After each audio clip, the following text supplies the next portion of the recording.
Hi, this is Word of the Horde, that famous podcast. I'm Dan. Joining me as always is Chris. These are time capsule discussions from the year 2020, where we discuss all the events that went on and then we go off talking about random stuff. So this is basically just conversation between two friends that I'm editing and putting up as a podcast. That is what you are getting. That's what you're listening to. So thank you for listening, I guess. So on a slightly taking a little slight sideways note from the current climate, what about this crazy documentary about the new King of England that you sent? Yeah, I was just thinking about that actually. Like, That was hands down the most crazy person I've ever seen. well, Like the most crazy conspiracy, like over here and come to this one over here. And look, but the thing is, it was all just written in pen. Like it was just somebody wrote in pen. It wasn't like, look at this document of blah, blah, blah. It was like, here's something that I wrote in red pen and come over here and look, I drew a picture on this and I put Epstein pedophile in the corner, which has no relevance.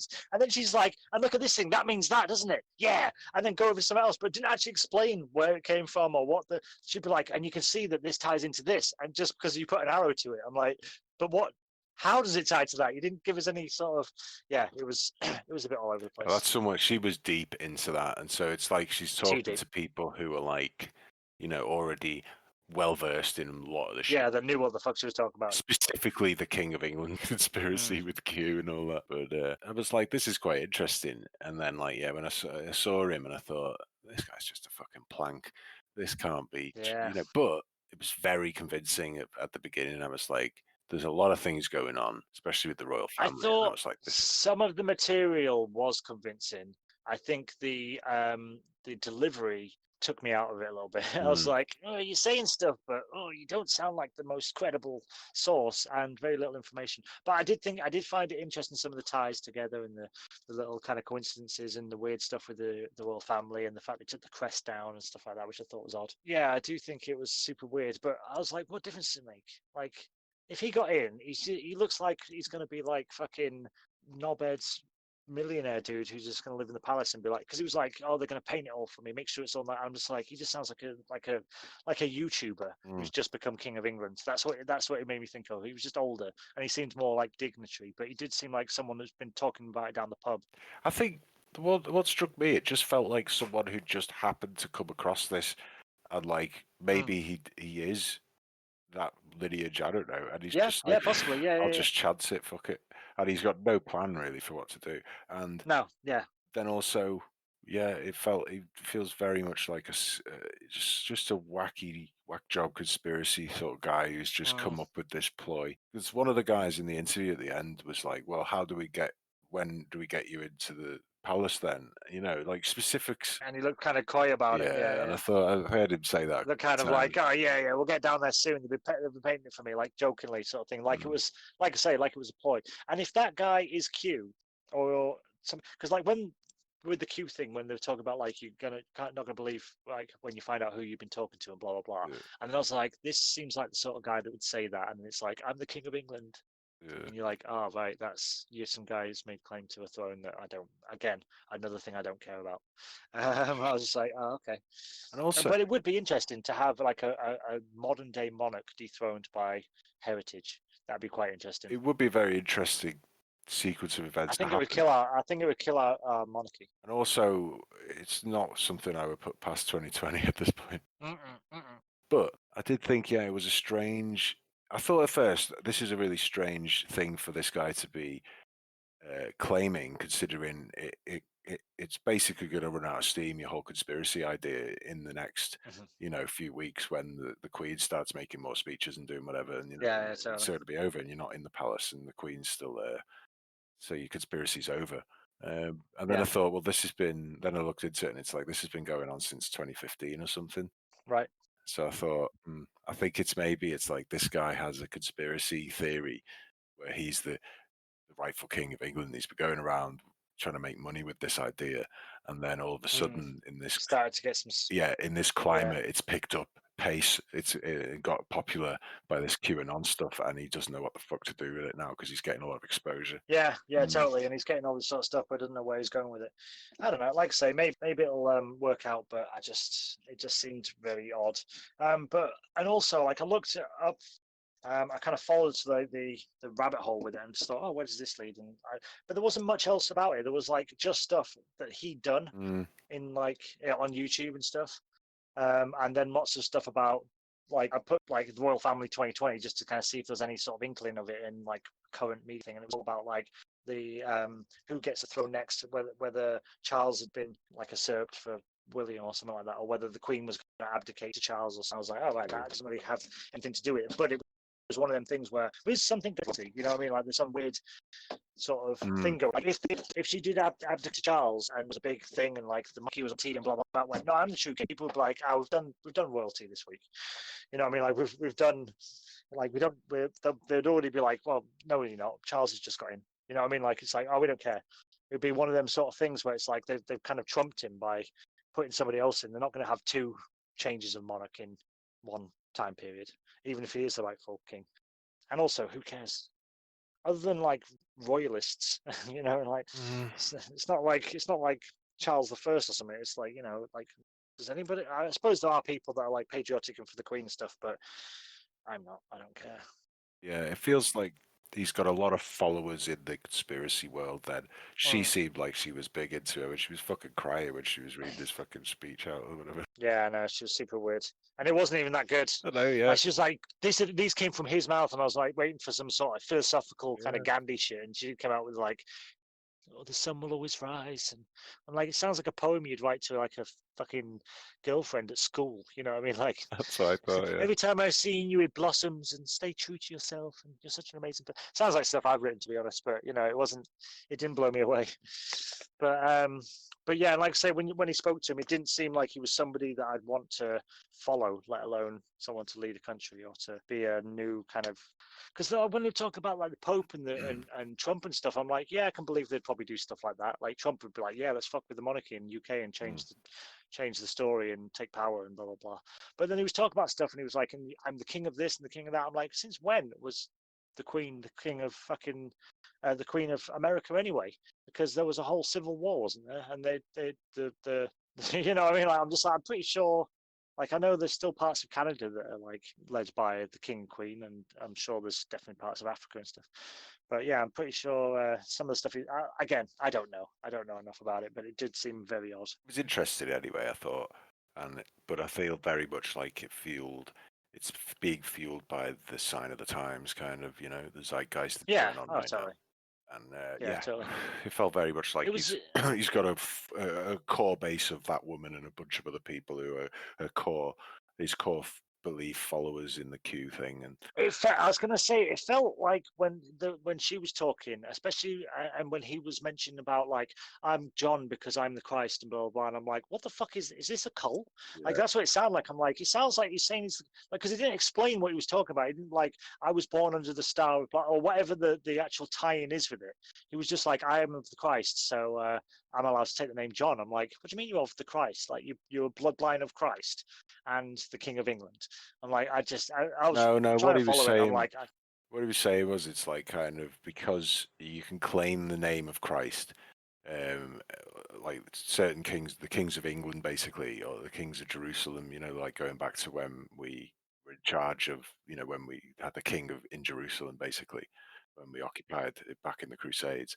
Like, he called himself Christ because he was king of Jerusalem, basically, you know. And so it's like kind of the royalty get to call himself the Christ, kind of, you know, as like they act for God, you know, kind of stupid. I know, yeah. Yeah, and these are people we want in charge. There's some fucking crazy shit in the world. What he was saying is, it's like because of his lineage, he was able to claim the name of Christ, which means he has a right to the name John. He has a right to the name John and the king and the crown of England, basically. That's what I got from it anyway, but it is ridiculous. It's just ancient shit. Yeah, it's just one of them like, when he said that, I'm like, what the fuck are you talking? That's what I mean. It was like, a lot of it was just like this weird, like, sub stuff that doesn't really, like, it's stuff that people don't really know about. Like, even religious people, I'm sure, would just be like, that's old school crazy stuff. Like, and my thinking of it, it's like in history, anyone, even if they were the rightful heir to the throne, like King Charles II, he had to fight off fucking Oliver Cromwell and the Roundhead forces to take the throne back from his dad's throne when his dad was died. So like people are like, yeah, you're the rightful king, but go fuck yourself. Like, what's this guy going to do if they just go, no, you're not having it? He's like, but it's mine. Like, so what?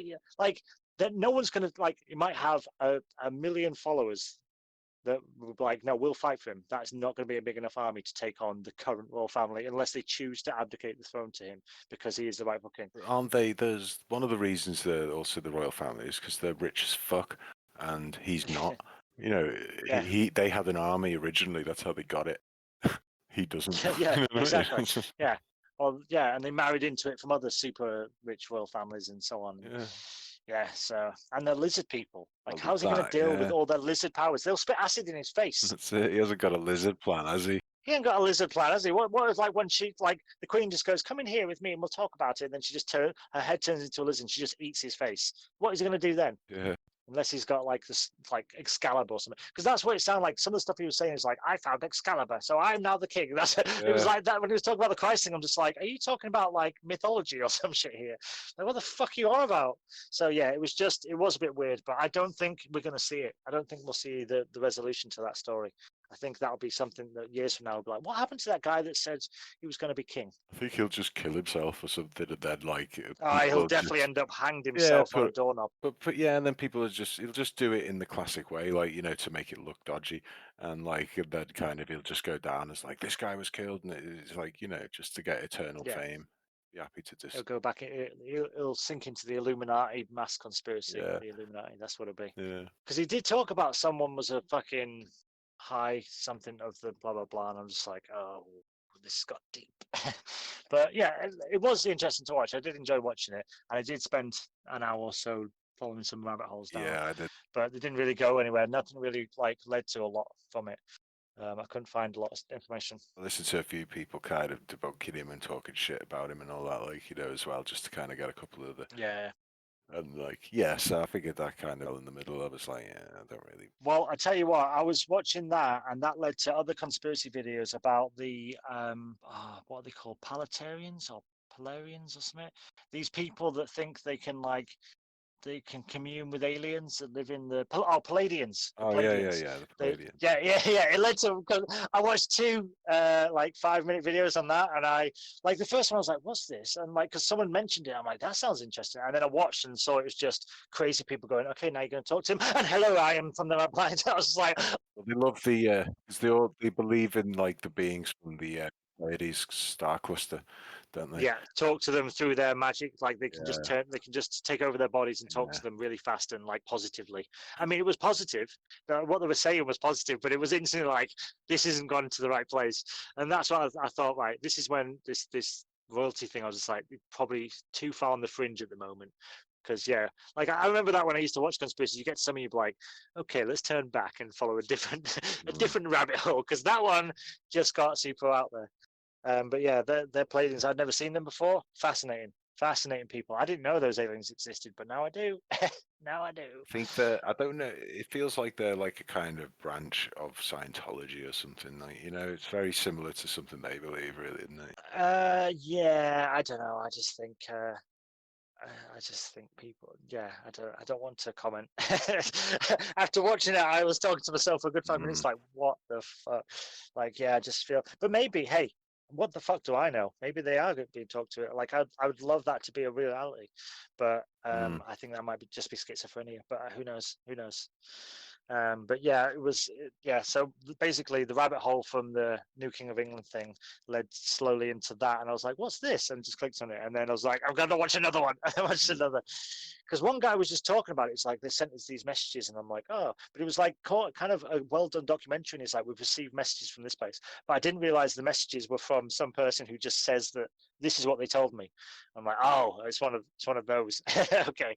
Yeah, when they say messages, you think, what, you've received some kind of radio Yeah, that's signal? what I mean. They're like, we've been receiving messages for years. I'm like, this sounds like my kind of conspiracy. We've been receiving messages from aliens that, some people don't believe in, blah, blah, blah. And I'm like, this sounds great.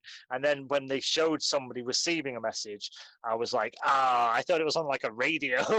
I didn't really realize they like received the message. And the person doing it, she was fully committed, but it wasn't that convincing. It was just like, so I'm going to talk to you now. Literally, as I've done it there, it was like, I'm going to talk to you now. I'm going to pass you over to the Palladians. And hello, here we are. We are Palladians, and my name's Zorg, and I'm here to tell you that the world is beautiful, and you are beautiful, and you need to.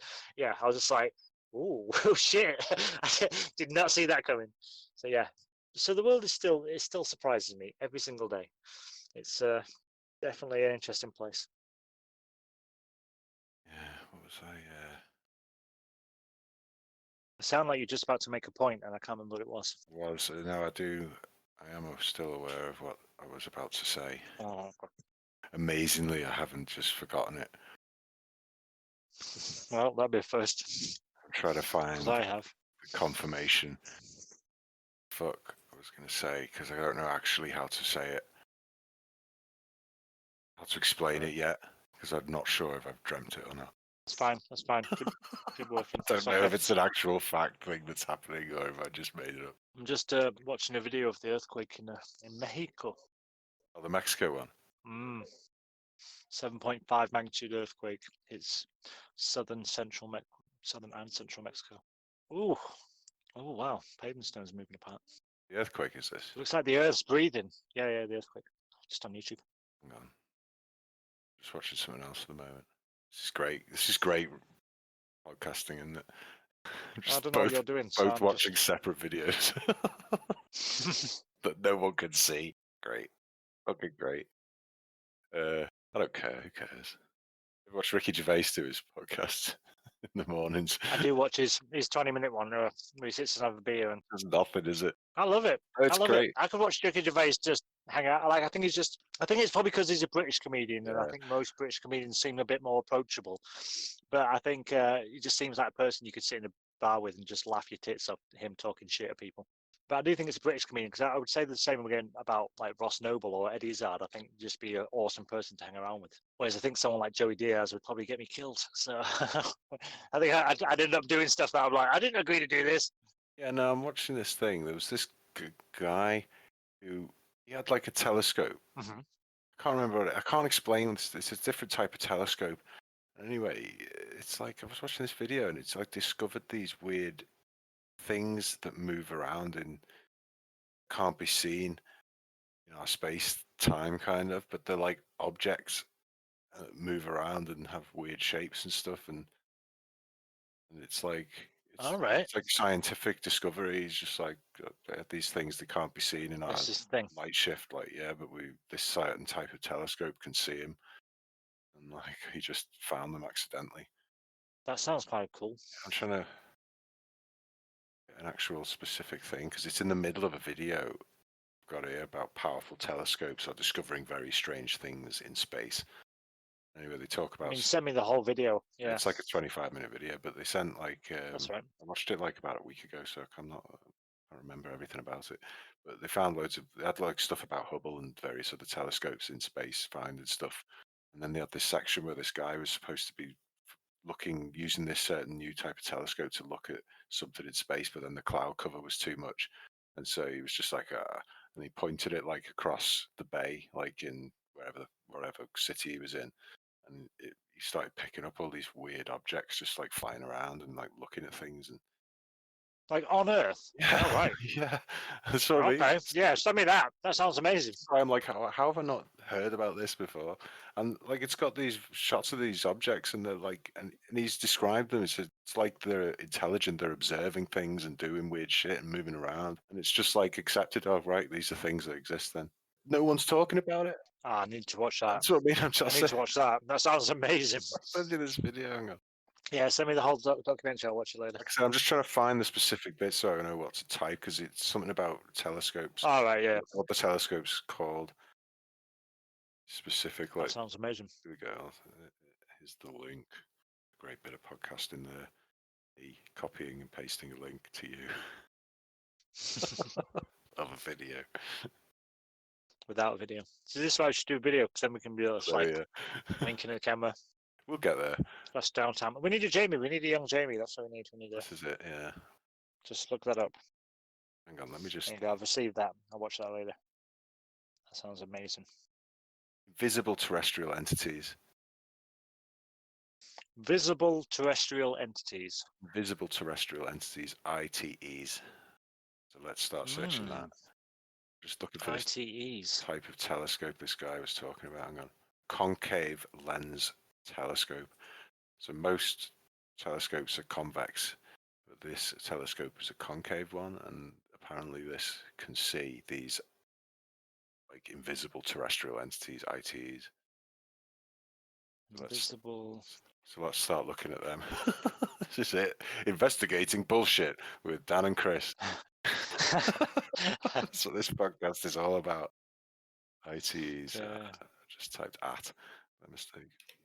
I'm trying to write invisible terrestrial entities, which for someone who's not great at spelling, not the easiest thing to write.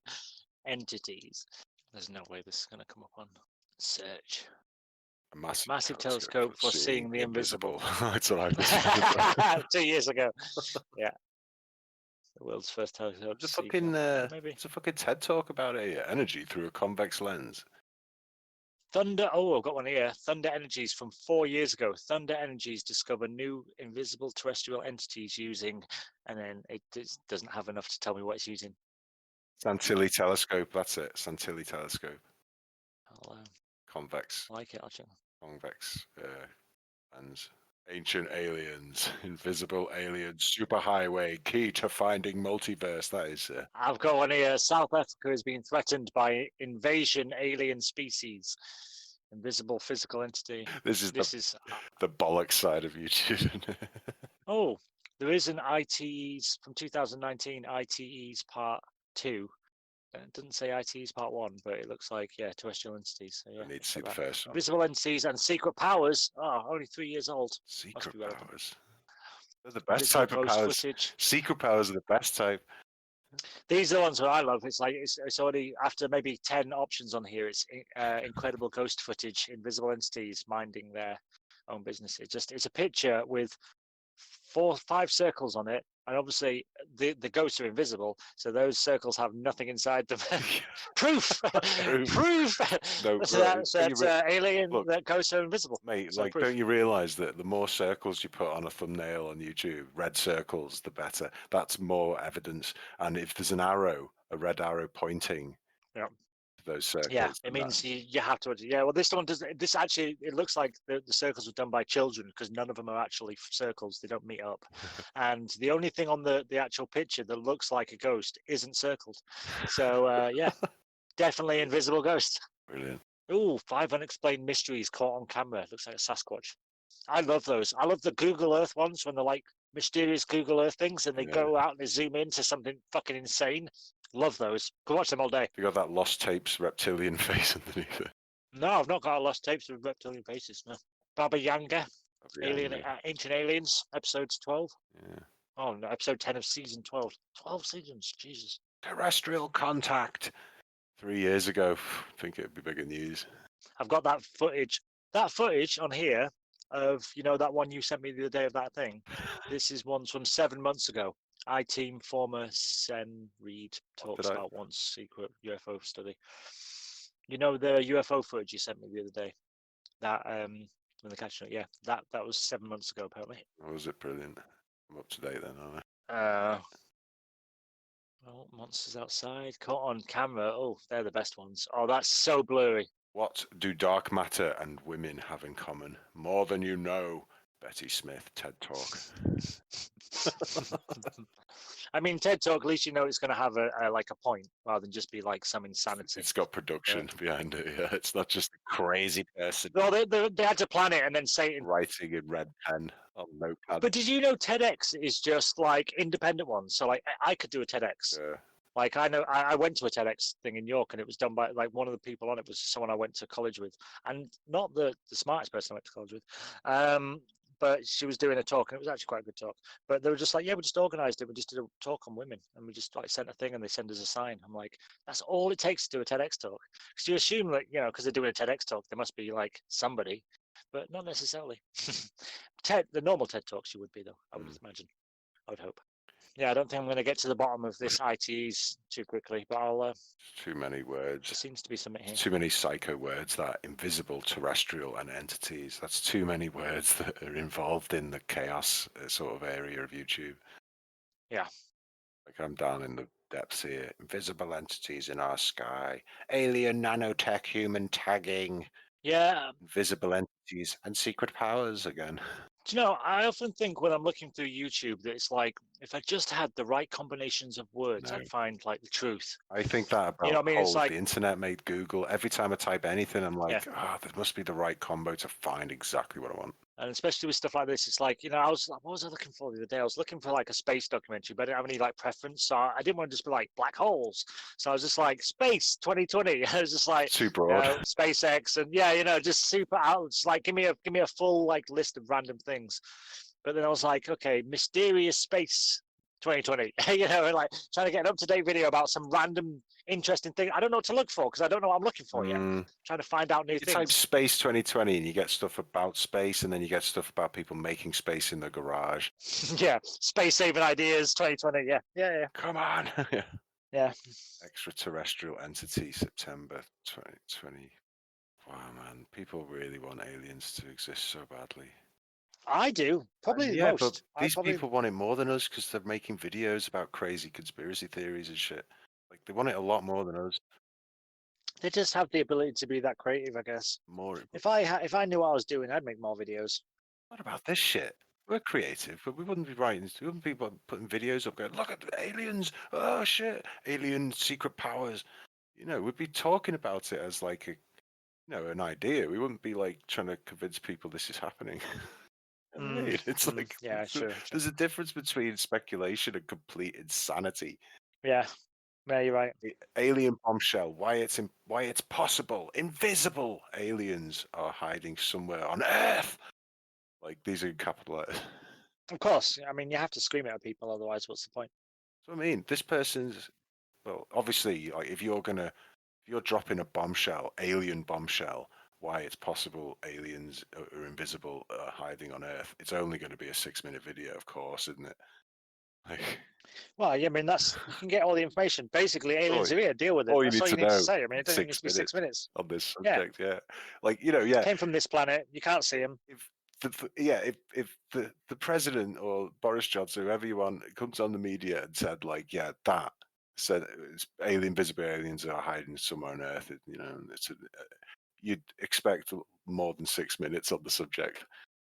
You would think, but maybe people are just awake enough to just be like, yeah, you're right. Right. Aliens do exist. Oh, sure. On a slightly sideways note, I've just been reminded by my TV. Have you seen that there's been a casting announcement for Michael Keaton? No, yeah, I saw that before. I was about to mention it, but we talked about something else. We haven't got round to geek stuff yet. We've been talking about politics. We're talking about space, so it's the start of geek stuff. It's the start of that decline towards geekdom. Well, I'm annoyed that you jumped in with the Michael Keaton info that I already had lined up, ready to go. Sorry, yeah. I just saw that and I thought we need to talk about that. I thought that was interesting. I don't know what it is. It's apparently involved. Yeah, there's been some quite interesting stuff recently. Flash. I think it'll be like an Earth 2. They were talking about it's going to be for a Flash movie or something. Where Flash. Oh, like Flashes. What was the Flashpoint thing? That's why they have multiple universes in it. I don't know. Something like that. Yeah, there's been some quite interesting casting things and little news about Marvel actually more. They're talking about Wolverine being in the new. Well, they're going to do like. Do you know the original story of Wolverine where he fights the Hulk and it's like in Canada and then Alpha Flight break it up? Yeah, that was like his first. That's like the original origin story. Yeah. First appearance. I actually had that comic book at one point, but it was a reprint, obviously. Otherwise, I'd be rich.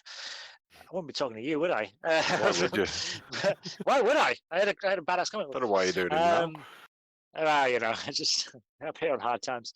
But yeah, apparently they talk about doing that and introducing Wolverine in that, and also they think there's tie-ins with the Wolverine because the guy who started the Weapon X program, he has like a clan, and one of their jackets was seen in some of the set photos of Falcon and the Winter Soldier, and obviously General Ross has a little tie-in at the end of the Hulk with the Weapon X program thing, and he's in Black Widow. So you think they're going to be like in these next three. There's apparently like there's been leaks that each of these are going to have little tie-ins to Wolverine, and then Wolverine will turn up against the Hulk in full badass Wolverine mode in a film with Alpha Flight, because they were saying like Alpha Flight's a bit old school, so they might have to introduce him with like a Wolverine Hulk battle and Alpha Flight are there, and then Alpha Flight go off and do their Guardians of the Galaxy side quest type thing. So I was like, oh, that sounds quite interesting. It sounds like the Marvel Universe is going to get out of hand, though. It's like they could also randomly just put into like Deadpool into Alpha Flight just for the hell of it. Oh yeah, totally. Well, I mean, if they're doing the Weapon X program anyway, that's part of like he was made by the Weapon X program in the comics. They just didn't use that in his films. But yeah, so he'll be retconned in because he was Weapon 11 or whatever, wasn't he? So, but yeah, so I don't know what the fuck they're gonna do. But I don't, and also Scarlet Witch. They think obviously gonna have mutants in it because it's got that guy cast as somebody in it who played her brother in the X-Men film, and I don't know what's going to go on. But it does. It's weird. It's like I feel like I've had a bit too much of Marvel. I feel like they've been done us too well. Like I feel like the next part of it's going to be like I might wait for a couple of films. I'm still going to watch them at home again, but it's they just seem a bit. It seems like it's going to get a bit crazy, and it's like it's breaking the status quo again. I feel it's really strange that we've had this lockdown and all this stuff happened just at the end of the Marvel 10 years, like Endgame thing.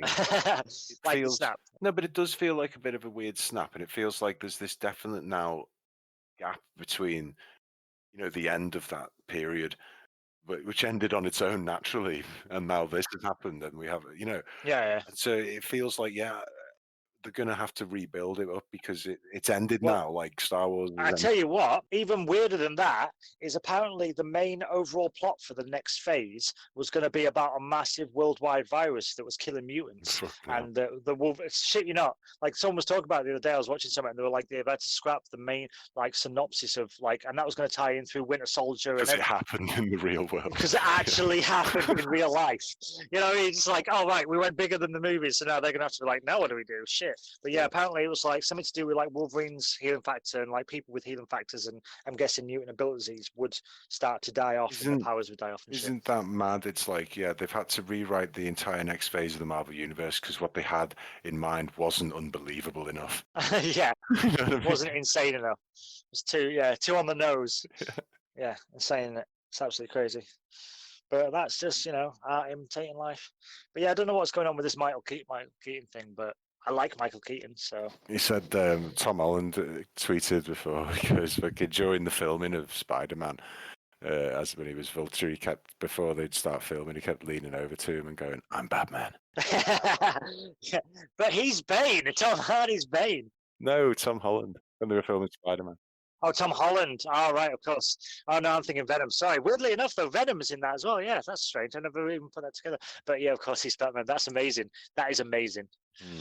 I love Michael Keaton. He's somebody that like he hasn't fallen off he hasn't done a Mel Gibson or Talking about Mel Gibson, Winona Ryder has accused him of sexual harassment and Jew bashing jokes, which the Jew thing is kind of like definitely Jew thing, definitely 100%. Well, yeah, I mean, hasn't he already been gripped that anyway? So it's like it's nothing new, but it's like wow, Hollywood are turning on each other now. It's all coming. All breaking down. But I like Mel Gibson. I think it's like he's like all that shit about him talking about all the child molestation and all that in Hollywood. That's why he's been X'd out of Hollywood. Not because of fucking all this shit, I don't think. Oh yeah, he did that. I mean, it was kind of right. So that's right, yeah. I think it's so. I think it's more that. I mean, also, they probably caught him doing the Jew thing as well, but saying that. Yeah, and also like he did a lot of drugs and rock and roll, and he's definitely it's a bit crazy, isn't he? So one thing I wanted to say just about Hollywood, it's like I feel like everyone's sort of sick of Hollywood now. It's like this virus has really made people hate Hollywood people, and kind of I think with all this sort of, I'm starting to look at them like, God, you really are a pit of vipers, kind of, molesting children, and it's a horrible place. And Did you see that fucking video though? Have you watched it yet? The I am sorry for being white video. That one. I'm so sorry I was born white. You managed. So sorry. No, I didn't. I watched about 5 seconds of it and went, nope, it's just gonna rage. So I was like, no, I didn't watch it. Did I fuck? I mean, honestly, I didn't think Hollywood could double down after that. The Imagine video with Gal Gadot. That was so cringeworthy. I could barely get through it. But this was just, it was like infinitely worse. What's his name? Jesse Pinkman. Yeah, I know you mean. Aaron Paul, is it? Yeah. He's only second on the video, right? And did you get that far? Yeah, I saw that one. I saw him. When he starts. I maybe saw 10 of them. He starts and he's like looking down and he's doing that praying thing with his hands, you know, and it's up against his nose. And he's like, and then he says this thing, and it's like, as an actor, I mean, we've both been acted, you know what I mean? It's like, yep, that's like you're getting into character. Yeah, he was taking a moment before the scene. That's my motivation, all that sort of shit. Yeah, getting himself thinking of something sad, something serious, just to get himself in the mood. It was sickening how fake it was. The whole thing. Ugh. I just don't understand the like mentality behind it. I don't understand what they're trying to achieve by doing it. Apparently, someone was saying, because I was watching something about that the other day, and they're saying like it got something like 400 and something likes and something like 70,000 thumbs down or something. Because people were just like, "What the hell?" Like especially after that thing. And like I say, I wouldn't want to be a celebrity on Twitter right now, like giving your opinion. It's like, don't bother unless you've got something to say or you've got like a scenario. If anything, you would think people like a lot of like black actors and people come out and say like, this is my story as a thing, not some white dude. Like, it's just weird. But yeah, that video, like, what is this apologizing for? The thing is, what I don't like about Twitter and celebrities is that even people I like, bloody Chris Evans, Captain America, or Patton Oswalt, you know, people who I like their work and things they've done. But then you go on Twitter for 5 minutes and they're bashing Trump and they're just shoving their opinions. And some of they sound like idiots, a lot of them. And like, especially like Patton Oswalt, and a lot of people like him who are just constantly every day saying something. What is the point? If you're a celebrity, why? It's just you need this attention. Yeah, I think there's definitely an aspect to that. And of course, some of them are going to be political and try and have an argument. But at the same time, it's just like videos like that, like organized. Yeah, it was just weird. It was just super weird. Well, I think a lot of them are contractually obligated to do shit like that, and the managers are kind of like, you've got to get involved in this. And plus, I reckon obviously some of them have dirt on other people and say, well, you have to be involved in this because I'm doing it. And it's just sickening. I mean, just the fakeness. Did you see that? What celebrity was it? Like, it wasn't Shirley Bassey, but it was someone like a random name like that. Had bought shares in Disney for George Floyd's daughter. Like a famous celebrity had bought them. It was like, it wasn't Shirley Bassey. It was like... Is she even alive, Shirley Bassey? No, I very much doubt it. In fact, I don't even know if she's been alive in my lifetime. 30 years? But, yeah. But it was somebody like... some random... I'll have a look for it. It's not going to be... You're going to be like, what? She's not old. But but they bought shares in Disney. I'm like, Disney's a really weird company to buy shares in. Like, you think you'd buy it in Apple, or, you know, if you wanted something like, I mean, Disney stock's going to be expensive, but Disney just seems very much tied into that corporate. They own everything. They own Star Wars and Marvel, and every actor through Hollywood has been there. So, yeah. Yeah, and it feels like, Disney's the last place, you know, of all these companies. Yeah. I mean, it's skinning as well, all the companies just kind of jumping on, like, just saying things just to jump onto whatever craze is happening, just so they don't get cancelled. Yeah, it's just, I guess people... Barbra Streisand. Barbra Streisand. Similar era, I'll let you. You see where I was coming from. I was like, somebody with a strange name who's like old. Barbra Streisand, bought shares in Disney for George Floyd's daughter. Which is, you know, in itself a nice thing to do. It's just a strange... I suppose a kid would like Disney. I guess that was her mentality. You know what? I'm just so absolutely negative about Hollywood right now. I don't trust any Hollywood, like, royalty or elite. You know, anyone who's a big up Hollywood, I just think you're definitely involved in some kind of pedo ring. Yeah, or molestation, or, I mean, at the very least, just... debauchery, just just general. I think Hollywood's done. It's like movie stars are done. Put it this way, it's like people could be in a film like Like Downey Jr., everyone loves him in Iron Man, but he goes around his own film and no one wants to see it. That Dr. Dolittle or something. Hollywood stars. Yeah. I saw someone arguing that actually today. Yeah, that same point. But it was, yeah, I think there is that aspect of it. But I do think people's memories are very short. And once we go back out and films start coming out and, blah, blah, blah, then, I do think people would forget that they hate Hollywood and stuff. But I wouldn't want to be part of Hollywood. I think it's like, I think it'd be a very difficult place to exist. You know what I mean? And to be I'm sure there's plenty of people in Hollywood that are normal people, but I think even you and I just throw into a world where everyone has no morals, you'd eventually break down your morals. Yeah. Like, if you're, especially if you're a youngish actress, like 20, and you go into this world and you're like, you could be a world famous actress, or actor, which you've always dreamed of doing, but everyone is just awful people. You're like, make a deal with the devil. That's the whole point in it. That's what everyone's always said. Well, that's where you can see where a lot of this Me Too stuff's come from. It's like basically there are a lot of women that would suck the dick or whatever they have to do to get the career, and there's probably tons of them who have careers right now that did do that. Oh, that's the thing. I mean, like, sexual predators aren't created by one. Like, it's not like someone. It's very rare that an offender has one person come out against him. You know what I mean? It's not like it happened once and she turned him down and he never did it again. He's probably did it 1,000 times and she turned him down. And everyone else is like, yeah, he did that to me as well, but I blew him. So, that's why I'm Batman, or whatever it is, the joke. Well, when you think when you think certain big Hollywood actresses who haven't said anything in the Me Too movement, you think like, how did you get where you were? Like a Gwyneth Paltrow or something. How did you get where you were going?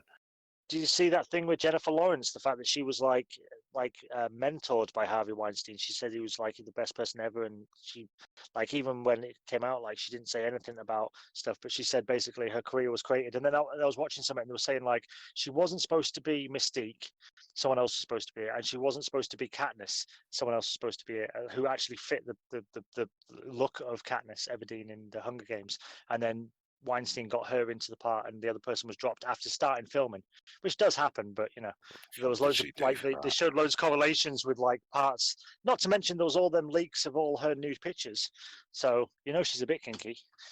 What does she do? That's it. Yeah. What does she do? I mean, don't get me wrong, I like films. She's a pretty woman, she's interesting, but just maybe she's just one of the ones where I'm happy with what I chose to do, or whatever. Yeah, I did it because this is what I wanted to be. Maybe that's the cost. Maybe that's the price. I mean, if you knew, I think that's the thing. If you knew that was the price, you would probably do it. I think it is, though, as well. A lot of people are quite happy to pay that price. So, it doesn't bother me. I'll fucking whatever, a bit of sex doesn't bother me. I'll fuck an old bird. I'll fuck an old gross girl. Yeah, or a fucking whatever, or an old whatever you have to do. It's like some people just so what? Fuck it, I don't give a shit. Yeah. And then other people are calling it out, for what it is. Obviously, it's bad and stuff, but which is terrible. Yeah, 100%. Yeah. This is it, but it's part of the whole of society. Is it's a lot of people are calling out all this stuff, and it's forgetting that, a lot of the world just have got much looser morals than you. Why the fuck do we have to live by your rules? Some of us don't care, and that's what a lot of this Hollywood. Well, that's cancelled. Yeah. No, but that's what a lot of this Hollywood stuff's like, because some of the women in Hollywood who have sucked those dicks, they don't care that they suck the dick. They're like, well, I'm a movie star. I'm Jennifer Lawrence now. I don't give a shit. Yeah, exactly. I'm richer than all of you people. Stop fucking complaining. Just because you fuckers didn't capitalize on the dicks that you sucked and make your careers like Rose McGowan, or whoever her name is, who starts this whole thing, who's the queen of it, just because she didn't get where she was going after sucking a dick. Yeah. So it feels like there's this imbalance, It's like we're being asked to live by the judgment of people who are all fuddy-duddy, when half the world is well, I've just murdered someone and raped them. I don't care. You think? Yeah. For every good person, there's definitely an evil person. There's a opposing side. Yeah. But yeah, not that I'm suggesting that Jennifer Lawrence definitely sucked a dick or anything, but I am. Maybe she did. No, I definitely, she definitely did, and I don't care. Oh, okay. Fair enough. Well, there's the truth then, I guess. Do you reckon we'll still get monetization on this? I don't think we're ever getting monetization on this one. Anything that we do. But I don't think we do. In fact, if anything, I think we're getting sued. But yeah. This is it. But I don't fucking know. Cancel culture. It's what happens, right? I've just said that then.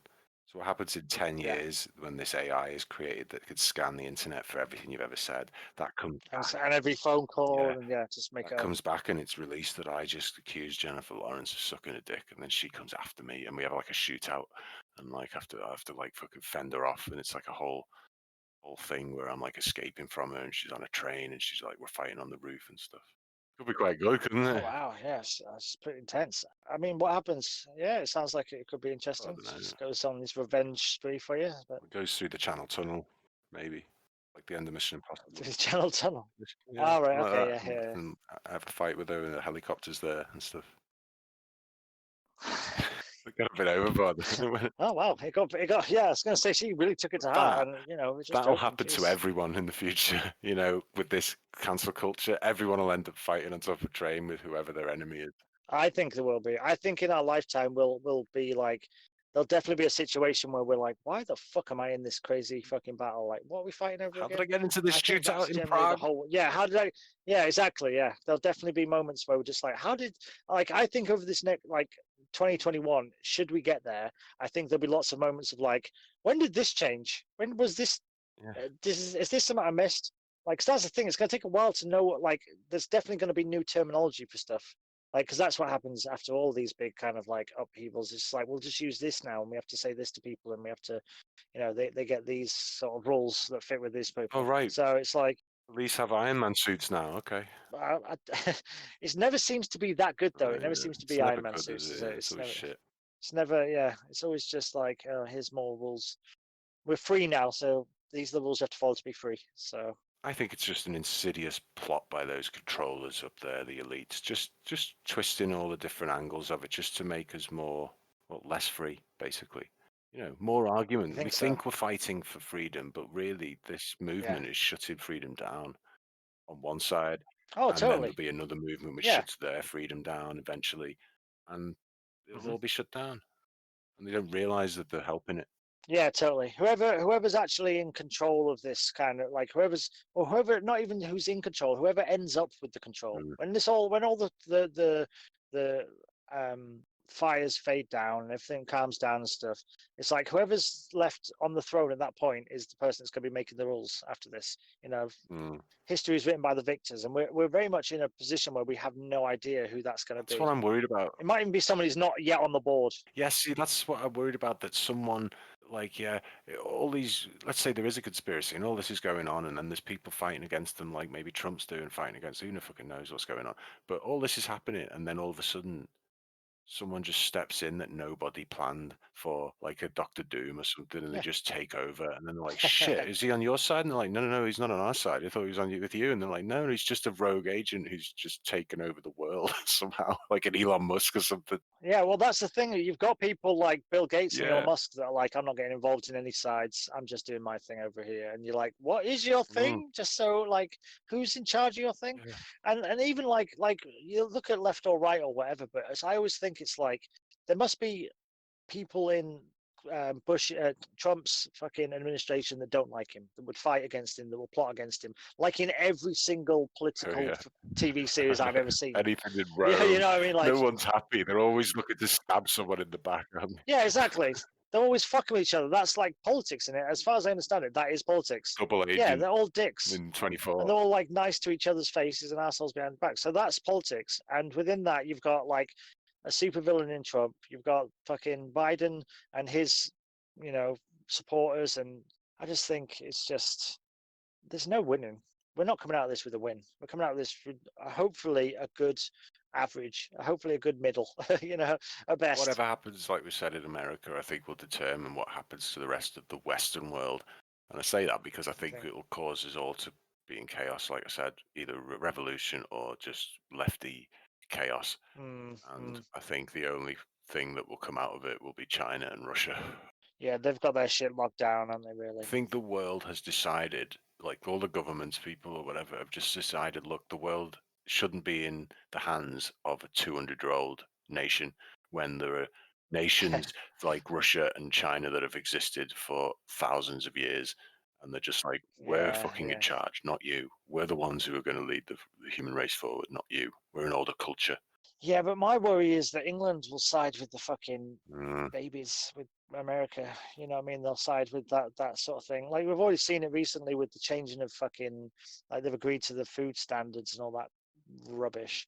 And I think it's like it's just a slow Americanization. It's like we've become part of a colony of America over the last couple of years, which I think is fucking terrifying. It's like there isn't much of an independence to UK anymore. I don't feel like there's much of a voice of the UK. I don't think it's because of like immigrants and stuff. I think that makes UK even more diverse. If anything, it's just like everyone's kind of they're all battled out after Brexit and fucking grumbly shit. Everyone's a bit. But we'll just do whatever. Yeah, let's let America decide. This is it. Our country's very passive for stuff like that. Yeah, I love it. Yeah, you know, the general public we're not as angry as America about stuff. Yeah. Well, like I say, I said this the other day when I went out shopping. I'm like, fucking hell, if nothing else, England loves a queue. I know. Like, I went to the supermarket, I'm like, oh, we'll be fine with this. They love a fucking queue, this lot. Like, because everyone was queuing so, like, well. Peacefully, yeah. Like, there was no fucking about. Everyone's just like, yep, we're in a queue. This is how we do it. I'm like, oh, it's just so fucking English. Like, this whole fucking idea is an English idea. It just feels like the whole solution to the pandemic in this country was just queuing. Just queue to get everywhere you went. Yeah, that's how we dealt for with everything. it. Like and much. big long queues because you can only stand 2 meters near each other. So it's like it's not that long a queue. There's only like 6 people in this queue, but it's like 300 yards long. It goes down the block. Yeah. Ridiculous. Yeah, it's easing up. But what's annoying me is I went to Tesco the other day, big Tesco, and I joined the back of this big long queue that looked, like I said, there was probably about 30 people in the queue, so it was massive. Yeah. And then by the time I got in, went round, shopped up, queued to buy the stuff, and when I came out, there was no queue. And I'm just like, what the hell is the deal? You know? Yeah, I did that exact same thing happened to me. I was waiting outside. I'm like, there's like one person there now. Just picks up a trolley and goes in. I'm like, half an hour ago, if that, not even half an hour ago, 20 minutes ago, there was 40 people out there. I'm like, wow. They're like, and it wasn't like it was like the busy hour. It just seemed to be super busy. It didn't like, I don't know. It was just weird. I don't know what the fuck is. The whole Thing place is what I don't understand, like I think I said it before, but it's in supermarkets. I have never walked into a supermarket and gone, "Oh my god, look at all these people!" Unless it's Christmas or something and it's noticeably busier. And so I don't understand what this queue system is all about. You know, when you come to the supermarket, because you're going in and it doesn't feel like there's any more or less people than there usually are in there. But we're all queuing to get in for some reason. Yeah. It's like they just stop people going in. Yeah, whereas you think if you didn't queue at all, then people could just go in. Roll in and out. Like it wouldn't make it. People were like, I've never queued before, but I've never been like 20 at a door trying to get in at the same time. It's like, people. Yeah, it's a bit of a strange one. I don't. They're just arbitrarily deciding to hold people at the door for 5 minutes while a queue builds up. And then they just start letting those people in slowly. I tell you what I did do, though, when I went shopping, which I found quite interesting, I quite enjoyed, was I got a little scanner thing to scan my goods. So go around, and then you just take it up to the thing and pay. You don't have to, like, get your goods out of the trolley again. So I just bagged it up as I went round and then, like, scanned each thing. And then you go up to this thing and it weighs the trolley. And then it's, like, tells you how, like, what it is. I was like, that's mint. Let's not do that. It took less time. I didn't have to talk to people. It was good. I liked it. Yeah, it was good. Although I just bought things, so I was like, boop, and then I'm like, how do I take this off this if I didn't want it? I'm like, I don't know. I was buying it, but it was good. But it was quite cool. I reckon you could steal it, but apparently, if you do, like, they check random ones, and my mum was saying one of her friends, like, her kids have been putting stuff in the trolley, and then they just asked her to leave.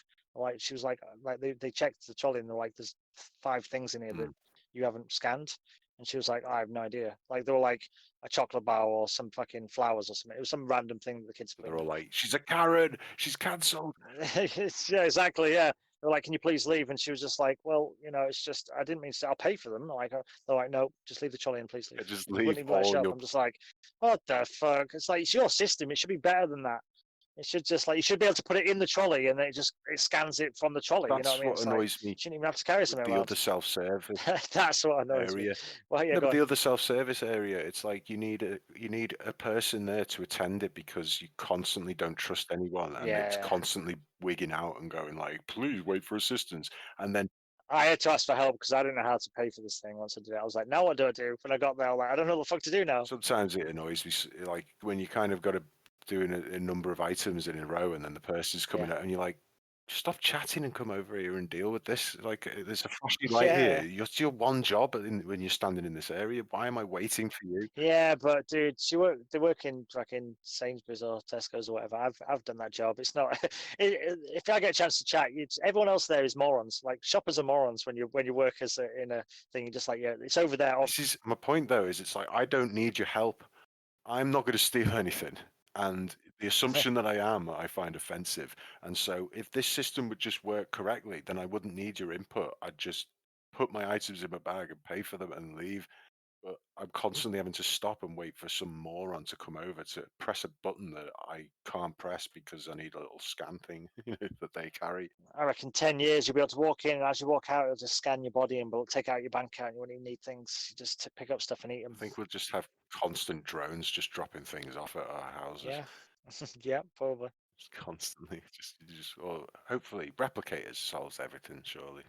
Yeah, but they're never going to create replicators because they can't make money off it unless you have to buy like new replicator cartridges or something like one of them coffee machines. It's like instant coffee as long as you buy these £80 cartridges, and you can only get them for about 2 years before we change the machine. You can't get the old ones anymore. I think this is why people are raging right now, because they want the system broken so that a new system is in place, banking is changed and all this, so that they're sort of, I do agree a little bit with it, but not communism really. I don't want to spread the wealth around, but at the same time, yeah, we need a different system because it's broken right now. Oh yeah, totally. And the system is entirely like definitely broken right now. I just think it's become obsolete. It just doesn't work with the amount of people and the current age. Like I mean, it'd be fine to make laws. Like I was watching something the other day, and they were talking about when slavery was abolished, and they were saying obviously due to the time slavery was abolished, but some people didn't find out about it for months and possibly even years because they didn't have the media to do it. Whereas now, if they change a law, you can tell everyone in the country immediately, and then all the people that don't like that idea can all have a conversation and then start bitching to the person that made the law. You know, I mean, or the politician that did that as like a side thing while they're trying to fucking fight a war or fucking, like fund whatever. It's like, it's like, so this system doesn't work. You need a system that can be agreed on and be like, I think that fucking Black Mirror episode where everyone just agrees on stuff, you either like it or dislike it if you agree with it, and it's just like a census. I think that's the only way you can possibly keep the world going. I know. I don't trust people enough. Answer to our problems is in a Black Mirror episode. That's terrifying. Yes, yeah, I know. But to be honest, but again, I don't trust humanity enough to make the right decisions. Like I don't think I'm capable of making the right decisions, and I think that I'm probably as capable as most people. So yeah, I don't know. I don't know how you'd work it. We're asking people to make decisions on stuff that they're not educated to make decisions on. And all these people raging right now aren't educated on the subjects they're raging about. That's why we employ people to do jobs, and they're experts in those jobs. Yeah, true. And it's the same way. No, you're 100% right. It's the same way with leaders, like really, the leaders should be the smartest people and like the most best educated, and they shouldn't really be politicians first. So. They should be scientists and lawyers and other things first. Yeah, philosophers or whatever. Before they become a politician for X amount of years, before they go back to their old career, which is generally what kind of happens, I suppose. But you get career politicians now, don't you? Oh yeah. Of course you do. Yeah, I know you get people that are bred to become prime minister or whatever. So it's like that's always their goal. Always like a solicitor or something else as well, though, on the side, like they used to be. Like they never just like left college and they were just like, "Hey, I'm a politician now. I have no other means of income. I don't know the trade."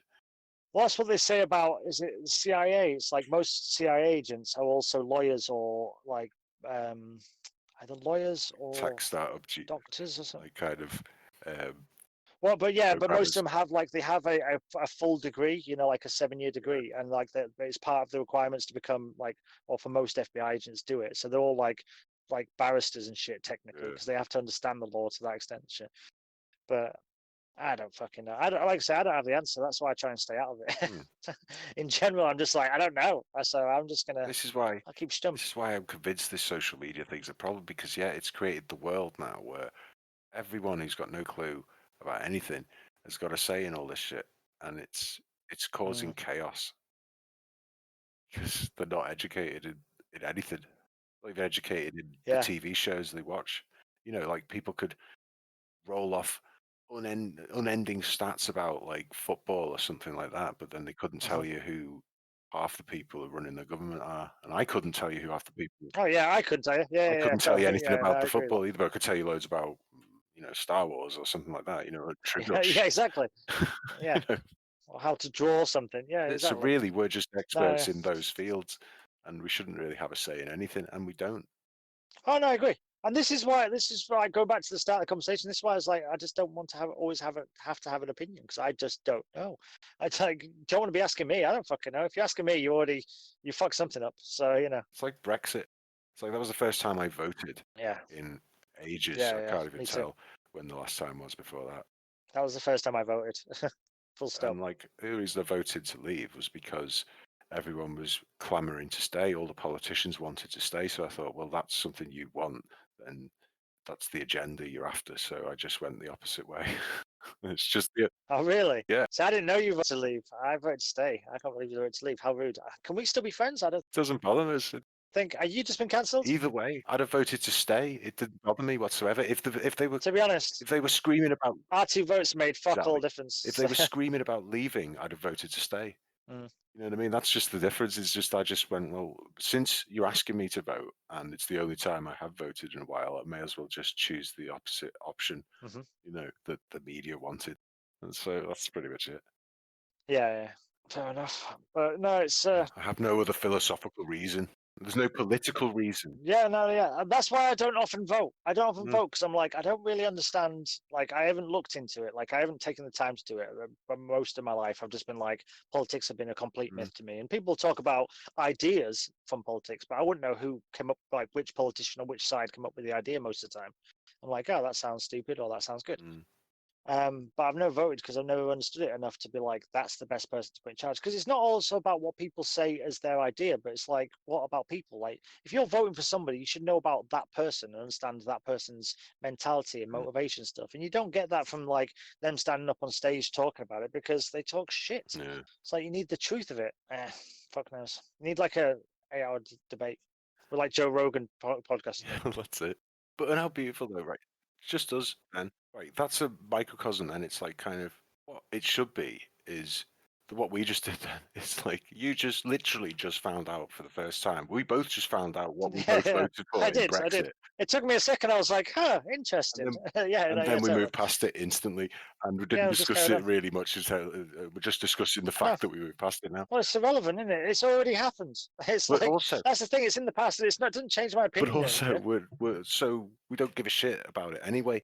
Whereas there'd be people who were talking now, and if they were like, "But you voted for Trump," you know, instead of Hillary, and then like all of a sudden they'd be in a fucking massive argument about it, and they'd fall out, and that would be it. Oh yeah, totally. And even people I know who would fall out over the Brexit issue, and it's just so bizarre that we've ended up in this place where I don't understand how we can just naturally talk about something like and just come across something like that, and we understand that we don't give a shit really about it. Yeah, exactly. We don't even know enough about it to give a shit. But that goes back to surround yourself with like-minded people. Like that's the thing with social media is the people you're talking to aren't like-minded people. They're not people that have the same education. Sane-minded like people. that's the reason you have friend groups. That's the reason you had tribes. It's like it's people that were like they understand things in the same way you understand things, and so that's why you become this thing. But yeah, most people like now they're talking to someone on the other side of the planet who was raised in a completely different way in a different life and different sort of aspects of stuff, and they're like, "You're wrong." I'm like, "You can't tell them they're wrong. You didn't live their life." It's one thing if you knew him, but you know, and say, actually, I think your ideas are flawed because you don't understand this. Not just going, I don't like you because you said this. You cancelled. You cancelled because you said this on TV, or you said this like 20 years ago. The weird thing I found recently is this stuff about the blackface stuff, which my whole life I've known blackface was an insult, and yet stuff that came out 10 years ago, like fucking, was it Jimmy Fallon? Fallon? Carson Daly? Kimmel? Jimmy Kimmel, that's the one, yeah. Either way, there's been a few of them recently. Well, Kimmel's just been like, nailed. At the time, actually, sorry, Kimmel's been nailed today for something, so it was someone else who did the blackface. I can't remember. It was like Jimmy. It was either Jimmy Fallon or something. Yeah. But he was doing like Kobe Bryant or something. He did like a character. Yeah. He did like a character of a black person. It wasn't just like I'm a generic black person. He did a specific thing, which I think's different actually. But anyway, But I was like, if people didn't mind it 10 years ago when they knew it was unacceptable, then why are they bitching about it now? It's like it's already happened. Like like people knew this happened. If I'd seen it, which I didn't see it because I don't, it's American TV in it. But if you knew it happened, then you'd be like, how is it a thing? It's fucking like, say something about it. Then what is it? it's weird. It's such a What weird is it though? thing. Because it's not even funny. Blackface. It's like, what is it? No, it's It's not. like it's It's not not. even hilarious or anything. It's nothing. It's just shit. I don't understand why it's a thing. Well, that's why I thought this one was different because doing blackface goes back to like times when people were they want like it went back I know all to about it and the minstrels and all that sort of stuff. yeah Whatever they're exactly. called, minstrels. Was it minstrels? Whatever. Fuck it, I don't know that much. But like Not. I think like what he did when you play a different character, like if he did like I don't know fucking Sean Connery, no one would mind it. Even if he dressed up like Sean Connery and did old face, I mean, like no one mind it. So I think him doing that is different from somebody dressing up like a fucking minstrel, something like that, or doing like something like that. But like in York, they have what are they called? The fucking dudes that play the tambourines and jump around, Morris dancers. They have Morris dancers come through every year, and there's at least two big because there's about 20 groups of them. They come through and do a big thing through town. At least two of them are blackface, full blackface, like pitch black, like tar face, like proper minstrel looking. That's what they like. They do it because it came from like them people doing like Morris dancing. They must be sweating now. Yeah, they're deleting some Facebook posts right now. That's what I mean. It's like but that's also just a part of history. It was like for what they did back in the day, people did them faces, and it was more like they were like fighting off demons and shit. It was like they had to be scary because their dances, like it's an old fucking hippie tribal thing. But it's like, but now it's like people are going like that's offensive. I'm like, well, their intention isn't, and the origin of it isn't. So is it just the fact that they've got black paint on their face, which technically isn't? You know what I mean? Like, is that? Are any of them blacking up, going like, yeah, we're going to really stick it to the, it's like they're not. The purpose isn't to like be racist to black, it's not. They're not doing it for that. No, yeah, exactly. They're not I can't wait for them to see me doing this. They're going to be so pissed off. Yeah, yeah. I call everyone the N-word all day. Yeah, yeah, can't wait. Not to mention, like the Waynes did fucking white chicks. They dressed up as two white chicks. Is that offensive? I don't think so. That's never going to be offensive. No, it's not because white chicks have had it easy. Yeah. That's probably fair though. To be honest, I get that. I'm like, yeah, that's fine. I can live with that. So, what happens if could Andy Serkis do a Gollum, but it was like an old black dude? Like, would he be allowed to do that? And it was a CGI black dude. Would he be allowed to do that? Well, then he'd be taking jobs away from old black dudes. So I guess not. Yeah, I suppose. Yeah, they'd be like, yeah, why can't you just get an old, ugly, Gollum-looking black dude? Yeah. All right. Yeah, I don't know. I think that there's going to be weird stuff in things, and yeah, I think it's the world's super weird. I think we're heading down. It's a slippery slope. Yeah, it totally is. Of like identity politics like this, it's when does it end? It's like, are we allowed to wear a Wu-Tang t-shirt? I used to have a FUBU top that I loved, and I wore a lot at uni. Yeah. And not to mention a big Tupac t-shirt. I had a Tupac t-shirt that was about 3 sizes too big for me. Like a big ass gangster t-shirt that I used to love. I wore it like for the first year of uni. I couldn't wear that shit anymore. Couldn't get away with it. I just get my ass kicked. I love gangster rap. I don't know. Is liking hip hop racial appropriation? Do you know? Well, in which case they can go fuck themselves. I'm racially appropriating that shit. I like literally my favorite type of music. You can go. I know this is it. Like if that's the line, I'm like fine. So yeah. But yeah, I don't know. One thing I found quite strange is like, especially when they were talking about like, because you mentioned like identity politics and stuff. It's like it's weird to have to define yourself. Like I'd never had to define myself, and other than straight, White, but I knew I was straight. male, It wasn't like I had to. guilt, It wasn't a choice. White male. Cis, is it cis male now though? Isn't that the thing? Is it? I don't know. What does cis male mean anyway? I'm gonna Google it right now. I don't know what it means. I like because I heard someone. Yeah, I don't know what it specifically means, but I think it means like the heterosexual male, but like I don't know, like that's I don't know specifically what it means. Person was born male whose gender identity is male. Right. So I'm a cis just male. You and me, then, yeah. Just people who just. So yeah, just people who think that they are who they were born to be. Like or whatever. But that's what I mean. It's like I didn't know that. I didn't know that, even though I've been using it. Don't identify me as that when I don't even know what it means. And then I was just like, what? So you... What does being male mean? Other than having a penis to me, that's what I think male means, but that's not what it means to them. So what does being male mean to them? They're saying, well, there's more genders. And so they're saying, so they don't just, so they're not male. So why are you identifying us as cis males when I'm just a male and I don't need any further identification? Yeah. It's like I'd already, like, why am I getting new rules? Like, I mean, it already had me. I was already me. They just added that to the beginning. This is what I'm talking about with kind of... It's so weird, isn't it? Yeah, with like making people, forcing someone to identify in another way. It's forcing your will upon them. It's tyranny in itself. Yeah, but that's exactly what they're trying to suppress on the other side. So it's like saying, like, they don't want to be called whatever. We want to be called this, be called this. Yeah. You know what I mean? Like, but I'm like, well, I don't want to be called something. You want me to be called? They're like, well, tough. That's how it's got. You know what I mean? It's such a, and there's that sort of mirrored in every single argument that's going on in the world. It's like, we don't want this, but you have to have it. Like, we don't want you to tell us what to do, but we're going to tell you what to do. For both sides. It's so, the world is fucked up. It's so fucked up. Continually fucked up. This whole year, like, has not been a disappointment. Well, you know what I've heard? Like, fuck up is like the king of gods. I've heard another incel. Have you heard that? Incel. Nope. It's another one. Never heard of that one. It's another one. What's that? You're a fucking incel. What is it? I am as well. You don't even know what it is. What is it though? I don't want to be it. You are it. Oh. They've called you it. This is what you are. Wasn't it yesterday? Why am I it now? Why have I already become one of them? You're an incel. I didn't even do anything. Do you know what it is? What is it though? It means no. Incel are members of an online subculture who define themselves as unable to find a romantic or sexual partner despite desiring one. Yeah, I am definitely one of those. You're right. I am one of those. I'm one of those. I am. Yeah, I'm one of those. I don't understand when I became so that. I'm a white cis male incel introvert. I'm gonna put all this on my Tinder. 36-year-old. Yeah. If you don't understand any of these, Please get in touch. Please contact me. Because that. I've just discovered I am all these things, so please get in touch if you disagree. Yeah. Someone just told me I'm all of these things, and I just thought I was a guy looking for a girl.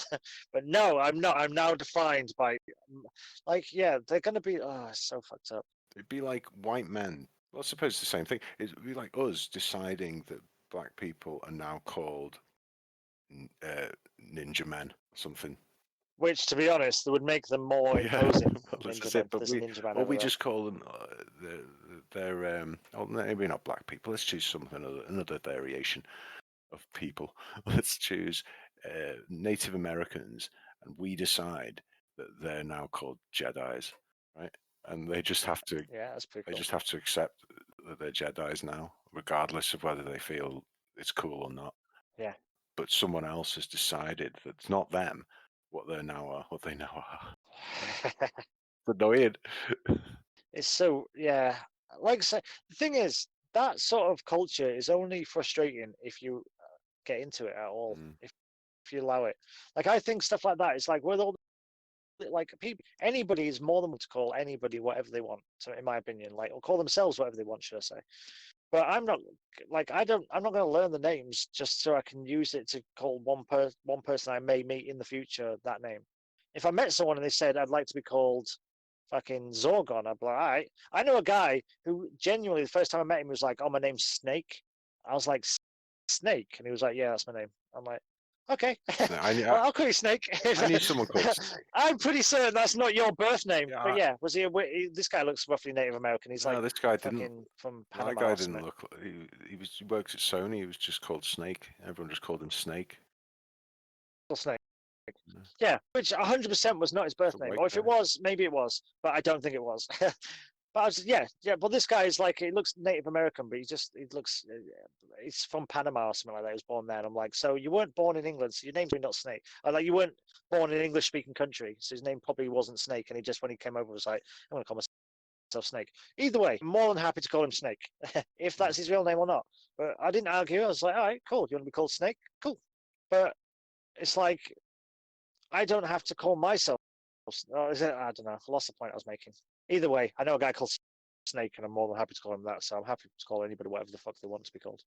But yeah, fuck knows. I lost my entire train of thought. Incel apparently means involuntary celibate, and this involuntary celibate, right? And this this subculture is known for hating and targeting women. So it's a lot of them. It's basically what women who feel like gamers on the are really always dead harsh like women and stuff. So these women have been targeted. It's all their sweaties and they've been targeted by people who hate us, basically, who give female streamers shit on like Twitch and stuff. And so they've invented this term to like identify these people as like knobheads, and they call them incels. So is this just a nicer way of saying he's a virgin? These are like incels. It's nice way of going, oh, shut up, you're virgin, because someone was like saying that is derogatory towards virgins. It's okay to be a virgin. It's a derogatory. It's someone who can't get any. Basically, that's the term. They've given it a technical sort of Twitter term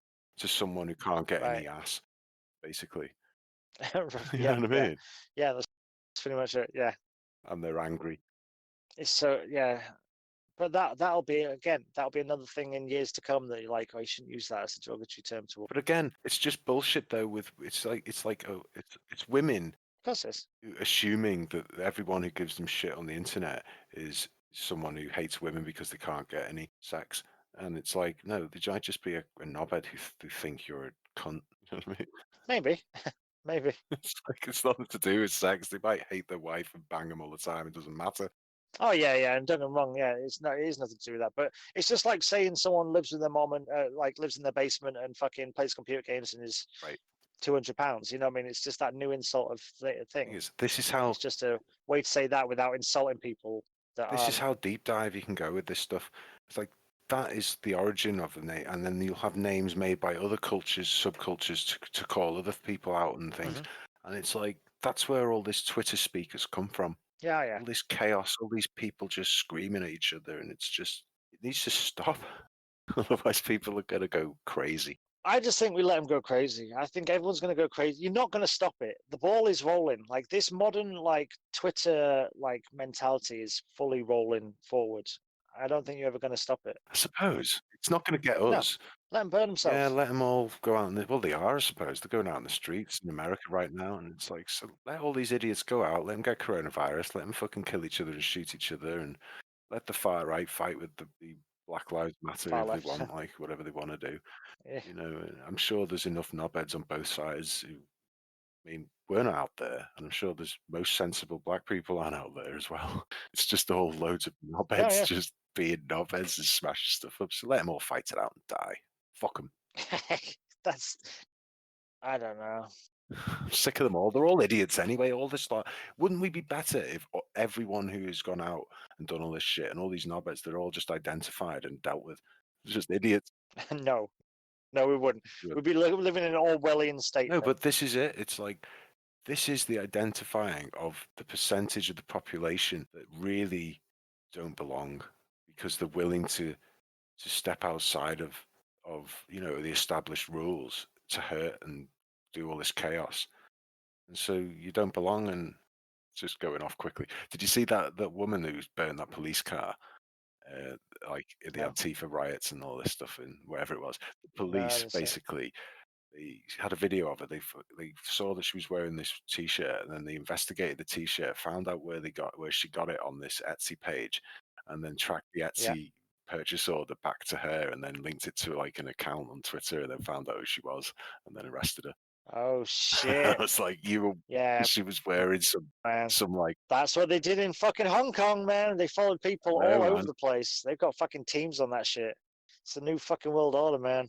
Yeah, that's the thing. The problem is that's not even that bad, because that's just stuff that you and I could find that out about her. Oh, easy. Yeah, totally. Just by shit she's just put on the internet for. Just did it herself. To herself. Dumb cunt. Yeah, imagine how many people have got videos of riots with them in it. Like not protests, but riots. With them in it, trashing something or smashing a window, or somebody else caught a video. Like especially those guys robbing like shops and stuff. It's like there's gonna be people there that didn't even have a camera with them. and they like didn't have their mask on. I saw people running around because like most people mask up when they go to riot. Yeah, but you know when they go when they were breaking into places. But you see people running in without any mask at all. They've just got like t-shirt and shorts on. You like you were just coming out and you just thought I'll jump in there. It doesn't matter. And, like, Nobody. you This fucked up. woman had a mask on. It's like Oh yeah. someone running out of a shop. They'll just pause the video, right? Every item of clothing they're wearing, all the things, everything we could see that's identifiable, and they just have a police officer start investigating it. And honestly, Yeah. mate, they will catch up with virtually everyone Oh yeah. on these people going to prison over these riots for years to come as they just catch up with them. Oh, yeah, you were there. I don't think people will go to prison. I don't think they will. I understand what you're saying, but I don't think they will because I think prisons are just like they're not going to be putting people in prison for these. I don't know. What do you Maybe, think but I happens, don't. mate? The I think people system, will get away with it. mate, the system's No, not I going to think it'll stop. be like this big forgiven. I don't No know. way, mate. I don't think the system will stop. I don't think the system will stop. But I think this will be like one of the moments of like what happened in 2020. You know, what I mean, I think just stuff will No move way. on, and then they'll be like, you know, No way, mate. The there'll system. be people that go to prison. There'll be people that go to prison, like the big instigators and stuff. But I think there'll be lots of people that are just like we're given amenity. No way. Amnesty. The system You will reckon? not stop. It will nail absolutely every single person it possibly can because every single one of those people is money. Full stop. Yeah. They will nail everyone, mate. That's the way the system works. If they think they're going to get away with it, they won't. Even if it takes 20 years to track someone down, they'll still nail them. It's the way it works because it's money. Everything they put in prison, everything they do, everyone who appears in court, money, money, money. Fuels the lawyers, it fuels everyone. I don't know. I'm not sure. I'm not. It depends. To be honest, it depends what comes out of this. If fucking Biden wins, maybe they'll let everyone off. The law doesn't answer to that. The law answers to it already exists. They already committed the crime. Yeah, but it also depends on who gets into parliament. You know, like if governments, if a politician comes out and goes, if Trump comes out and says we're gonna hunt down every single rioter and blah blah blah, every single rioter that was in there isn't gonna vote for Trump. They can't change. They're gonna vote for someone with cooler heads. No one who comes into. Of course they can. They do change laws all the time. No one who comes into power can change the law that damage property and all these sort of laws that are fundamental to society running correctly. Those will never change, and those, even if some leniency involved, there's still people who have broken laws that existed right now, and regardless of what happens in the future, you broke a law that currently existed at the time and you broke it, and they will not forgive that. They never will. I don't think so. I think they'll. Well, we'll find out how the year goes, mate. We might not ever get to that stage. Yeah, I know, true. But at the same time as well, you're not going to find out. It's like there'll be people just being arrested right now for things they've done, and you're not tweeting about it because they're going to prison, they're going to court, and like it'll just happen. It'll just be happening in the background, and you won't realize it. But most of the people will be caught up with. Yeah, potentially. Again, it depends how much they put into it and stuff. I don't know. Especially if things calm down and it goes back to some kind of law again. If things calm down, it might. Yeah, there might be like. Well, I don't know. I mean, don't get me wrong. Places like that fucking free zone or whatever it is. Once that gets taken down, they'll all go to. Whoever's left will be in prison. It will be, and probably people who were there they'll before. find bodies in dumpsters in there. There'll be people. Do you think so? Do you think they're going to find carnage in there? 100%. They've already. Really? Mate, there's a couple of people I've been following on Twitter, and they've been reporting about things, videos and stuff in there, and collecting it all together, and that. They're like reporting saying there's people who live there saying there's just gunshots all night long and just people screaming and things going on like all the time. I mean, there's already been reports of people getting shot there. They tried to get the ambulance in. All right. They wouldn't let the ambulance refused to go in without police, and then they wouldn't let the police in, and so the ambulance just let them bleed out and die. Fuck. So yeah, mate, I think when that place lifts, they'll be finding corpses stuffed in basements and dumpsters, and just be people who've been raped and killed. That'll be fascinating. Shit. Yeah. Sounds rough. Some of the shit I'm hearing coming out of there is chaos. I'll have to have a little look into it. That sounds interesting. Well. Yeah. So that's that. Yeah. I find it fascinating that the government's letting them get away with it. It's just that in itself is a precedent. It's like, it's like the fact that there's a place in the world where people got so out of control that the government just went, just leave them to it, Mm. or their state or whatever. And it's just like that in itself is just, it's a bit. You wouldn't have thought that could happen in America realistically, like 5 years ago. No, You yeah. wouldn't have thought, like, or say 20 years ago, if they said, right, we'll just make it a lawless zone, you'd be like, that'll never happen in America. They'll just fucking kill you. I give Trump a bit of leeway, but I do think he is wholly responsible for him appearing and becoming president for this chaos. Yeah. Just because people were insane and geared up to explode anyway in that country. But yeah, I do think he's probably been pretty wise in letting them just run amok in some of these places because they're all Democrat places. He didn't give a shit that much. A lot of these, and yeah. and plus it's like, well, there you go. If you want to let him run amok, you'll see what happens. And I think he's been quite smart to not just go in there and crush them with police, which should only serve to make him look like. Yeah. There's no win to that, and it's going to cause violence and so on. Yeah. He's probably quite smart to let it just right. play out, and when it lifts, and people will see the chaos that has happened. I reckon when they come to run his election campaign in October, whatever, It'll be part of the I argument. reckon they'll just be showing videos from these protests and violence and people getting shot and killed and going, do you want no police or do you want Have you fucking Trump again? have you seen that he's started having fucking rallies and stuff, and like leftist and I think Black Lives Matter. But the thing is, everyone says that Black Lives Matter now, and I'm like, I don't think most of these people are. I think most people are just whatever their thing is. Yeah, it's like there's loads of gay pride people there Yeah, all the time. exactly. How many movements have you got in one go here? Exactly. Loads of them have been buying tickets to these things so that less people can turn up. I'm like, well, that's not really. I mean, I get it. I get the thing. You're fighting for a side, whatever you can do to win. But it's like, it's just kind of against the idea of what democracy is meant to be, isn't it? Yeah, I know. I heard that like a load of kids on TikTok and Instagram had booked reserved tickets, at his rally so that people couldn't get in to support him. I don't think that'll stop him. It's just silly. Well, it just means you just stopped. Like, if you're playing his rules, that's the thing. They're playing by his fucking stupid rules. What did you achieve? You didn't. Just because there weren't many people there didn't mean people didn't want to go. So what's the point? Yeah. And then I've heard multiple reports going like, oh, there was loads more people than you expected were there. And then reports saying there was barely anyone there. So you kind of like, there's so many angles. Everyone's got an opinion and wants to push their agenda that you don't even know who to believe anymore.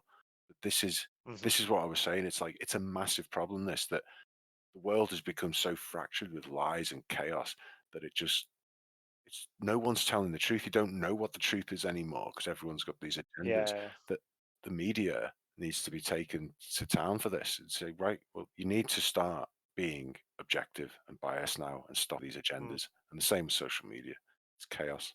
Yeah, but it's owned by people with agendas. It's not the people. I'm sure there's plenty of people that want to report on whatever. Like, I'm sure there's plenty of journalists that get into journalism in order to report the truth. But at the same time, you're working for someone that's not going to let you. It's just Hollywood. It's just Hollywood on a different scale. True, but it just feels like there's so many people who are just so aware of how wildly off the track the world is getting and chaotic, and they're just happy to let it continue. And I can't believe there's more people who are happy at that than there are not. Yeah. I just don't think most people understand. Like, I was thinking this the other day. I was probably watching something, but I was thinking like news and stuff is just Hollywood. It's just like a production that with an opinion, same as fucking Disney or Netflix or anything. It's exactly the same. It's still opinion. It's still partly fiction, partly fact, partly, like entertainment, and partly like try and be important and give you an answer and stuff. But it's made by people that have the same agendas as people that make fucking Justice League, or it's like, and people are like, oh, Hollywood is so disgusting. Like, that's all media.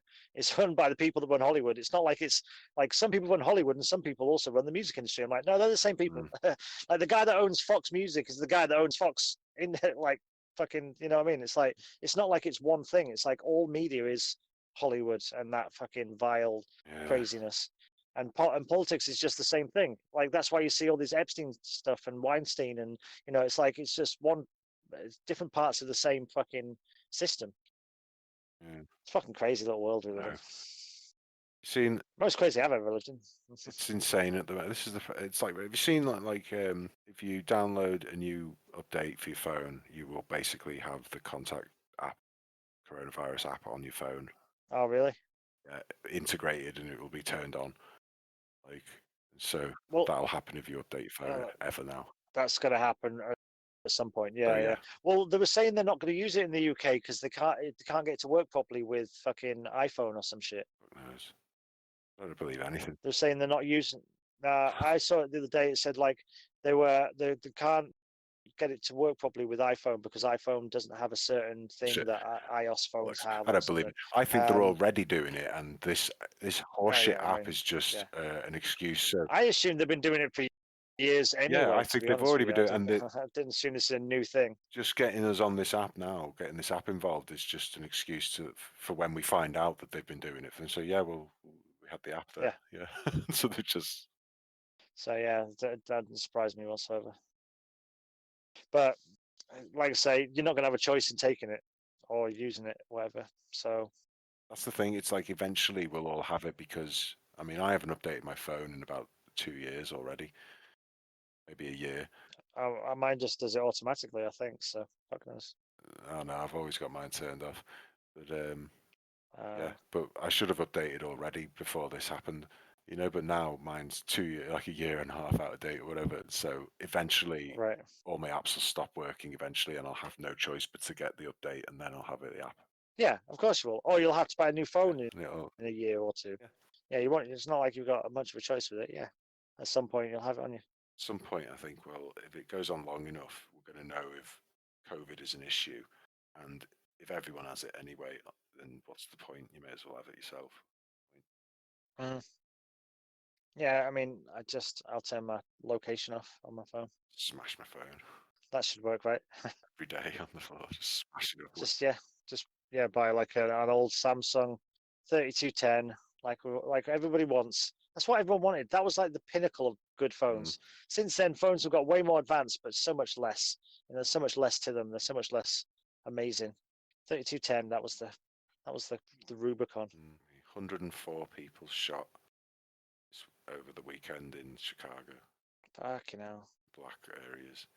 See, that's interesting because I was saying last time about that black woman at the protest that was getting fucking shouted at by white people because she was saying actually no, that the system's racist. If you keep talking about the fact that you're black or I'm black and you're white and you've suppressed us, then that's what causes racism. But she was talking about like if you want to see talk about the fight, look at the children in Chicago, look at all these children dying of starvation in Chicago and the black community is not helping them and blah blah. And now it's all the Chicago that's going fucking crazy. I think it'll just continue. We're going to see more and more insanity over the next whatever. One of these people killed, someone was shot at and it missed them and it went into the car and killed a fucking baby. Jesus Christ. And it's like, yeah, it'd be like, well, fuck me. Where's the fucking protests for that baby? You fucking get up and protest for George Floyd, a fucking criminal. You can't be arsed. No one's even fucking batting an eyelid as his little baby shot in the fucking face. Jesus. You know what I mean? It's fucking chaos. Yeah, no, I agree. Just a little bit abrasive, but no, yeah, that is insanity. Fucking little baby head fucking exploded by a fucking bullet. No, I don't need to think about it too much. Yeah, I know what you mean. I follow. It's fine. It's fine. That's fucked up, man. To the world, everyone's fine with it, but fucking George Floyd died, and everyone's fucking goes insane. See, that's the thing with these protests, because I noticed that because obviously there was the George Floyd's come out and everyone went insane, and then there was, and unfortunately I don't know actually any of their names, but there was like about 4 or 5 other black men killed in different things, and then they started being added to the George Floyd thing, rightly so. But then it's going to get to a point where it's like there's just going to be just lists of names of people that get killed by police or by shootings or by whatever. It's like, yeah, there's people die every day from it. It's because they chose a sort of a random first one. It was like that George Floyd being the catalyst for it is a bit of a, like, if it was like a martyr or a Martin Luther King, then it wouldn't be about every single man. It'd be about, it wouldn't be about the everyman, whereas this is sort of thing. It could be any of us.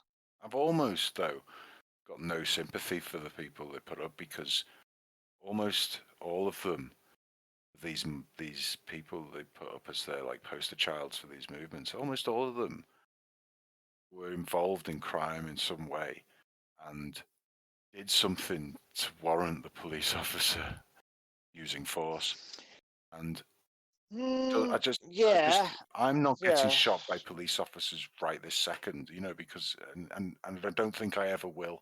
And that's not because I'm white. No, I don't think it will. It's not. I think it could, but no, wait, no, it's right. not because I'm white, and it's not because I live in England. It's because you fucking don't get involved in that shit, and you don't fucking run from the police, and you don't fucking shoot at them when you've stolen their weapon off them, and crazy shit like that. It's like, what do you fucking think was going to happen? Well, weirdly enough, yeah, I agree. That guy's thinking like, what the hell do you think is going to happen? But the policeman did. It has come out that the policeman knew that the taser didn't work. I so heard the fact that guy's pointing a taser at him and he knows it doesn't work. That guy chose to shot him, and probably wanted to at that point, man. And the George Floyd thing. Yeah, obviously, yeah, of course it is, yeah. And that motherfucker just tried to shoot me with my own taser. And apparently, this video footage, the guy was being pretty cool with him until they said he was being arrested. He was like, "Just get me an Uber home," because he was just sleeping in his car. He was just like, "Just get me an Uber home. I'm not like doing it." And they were going to arrest him, and that's when it all kicked off. So, like, they just deal with that badly, man. That was just another situation. But that's again the bigger issue. But and the George Floyd thing, yeah, he broke the law. But you and I have both smoked weed. We've done drugs. We've fucking probably driven slightly inebriated. People like I don't know anyone that's never broken a law, like at all. I don't think I know a single person. So it's like it's like the level of it, and like that George Floyd, whatever he'd done previously, all he did at that time was pay with a fake 20. So like if that's definitely not worth the level of stuff. Not to mention apparently the cop that did it also knew him. They used to be bouncers. Yeah, no, we've been over all this stuff. Know each other. Yeah. So it's like, but I just think like they're maybe not the best people to put on board, but I suppose it's also an argument that like everyone deserves a chance, whether you think they're the best in the world or a criminal or whatever. Like, they deserve a fair shot. And it's one thing if someone was like a fucking murderer and everyone was like, "Oh my God, they killed this guy," and it was like you found out it was a fucking child molester or something. Then I'd be like, "No, fuck that guy. They don't deserve a movement for him." And anyone that's following that movement. Did you know that he broke into a woman's house and all that? I don't know what he did, but he broke into someone. What? He like broken and robbed her, or broken and abused her? Yeah, he broke into a woman's house who was pregnant and then like pistol whipped her and like robbed her. Oh right, shit. This is like one of the crimes he'd committed in the past, anyway. So it's like, right.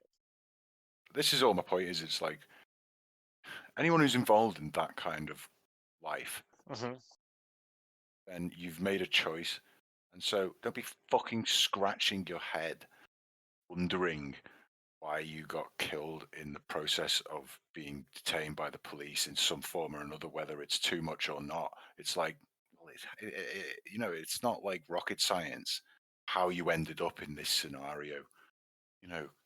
Considering you jumped out of the plane, and you hit the ground at 100 miles an hour. What did you fucking think was going to happen?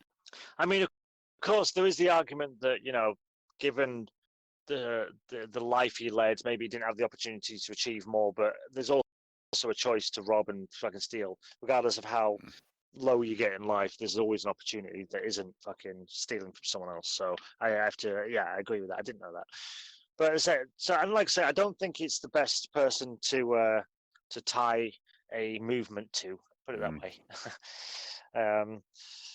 But I think it's just the catalyst. And like I say, now it's got moving. I don't think this is going to end. Like, I don't think there's going to be an end to this, that we're going to see, again, a peaceful resolution where they go, you know what, we got what we want, let's all go home.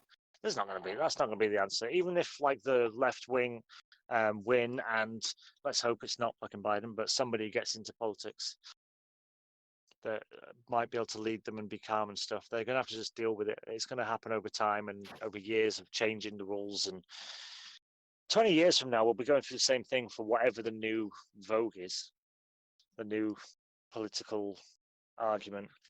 It's going to be something else. We'll have this conversation at some point in our life where it's like, can you believe that, blue eyes matter? You know what I mean? It's like... Yeah, like we're still talking about similar issues in 20 years, but I suppose people were still talking these sort of issues 20 years ago. Yeah, exactly. And 100 years ago, and even I'm sure, like even in the Egyptian times, like the Egyptians and someone else, some other lower class in Egypt, or some lower considered class in Egypt. Whether it was wealth or whether it was to do with color or where they came from originally or whether they were Christian or, it's always been one side that tries to suppress another side. I hope it's not religion. I hope loads of religious stuff doesn't start happening because I can't be asked arguing with people about religion. I don't think religion's got a chance at this point. I think there's already too many other religions now. I think this sort of stuff is religion. It's the new religion, this kind of stuff. So, yeah, just don't think old school religion's going to get a chance. You don't reckon? Maybe. We'll see. Jury's out. Yeah, like I said, I think this is the new religion, the new thing people get fevered for. Like people used to get into and believe in religious ideology. Now they believe in this as an ideology. Yeah, it totally is. It's totally like a doctrine. This is it, and I think there's people using it to cause chaos and like trying to push the agenda so far that it's almost like it looks like it's just we want to destroy white people. I think that's a little bit of scaremongering, actually. No, I do. I think it's there. It's designed. It's designed specifically to create radical right idealism, push people in that direction. I'm not scared of that. I'm not scared of being suppressed. You know what I mean? Like, I just don't think it'll happen. Yeah, I agree. I think there's too many people for it to happen. But it seems like that's like, especially from like, what's his name? Do you watch Tim? Yeah, he's good then. Can't remember his name. Tim Cast. Yeah, but he does have he's a knob, actually. He does have that thing. It's like this is why he is a knob. He is a knob, but he's informed, and he at least tries to come at something like that. But he's informed, but for his ideals, he's informed within his own little like box. He seems like an interesting person. He's obviously had some experience, but he seems a bit more informed than me. So I get his argument, and then I get the counter argument. You know what I mean? So I can get a truer thing.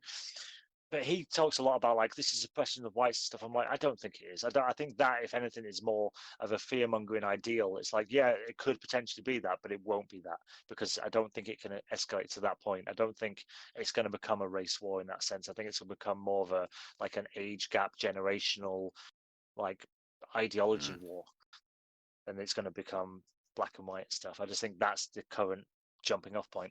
Again, I could be entirely wrong because 2020. Oh yeah, it just depends how far these young people go with like it's like how many enemies have you got in one go? It's like, you're fighting white men, white elder men, and and all. It's like it just feels like the whole thing is engineered to try and like down with the patriarchy and all this sort of bollocks. But I also think that's just because there's 1,000 voices. Like if you think of like Martin Luther King or like Muhammad Ali or like the Black Brotherhood movements or something like that, they've always had like a spokesperson and then voices behind them that will talk it, but there's one person talking.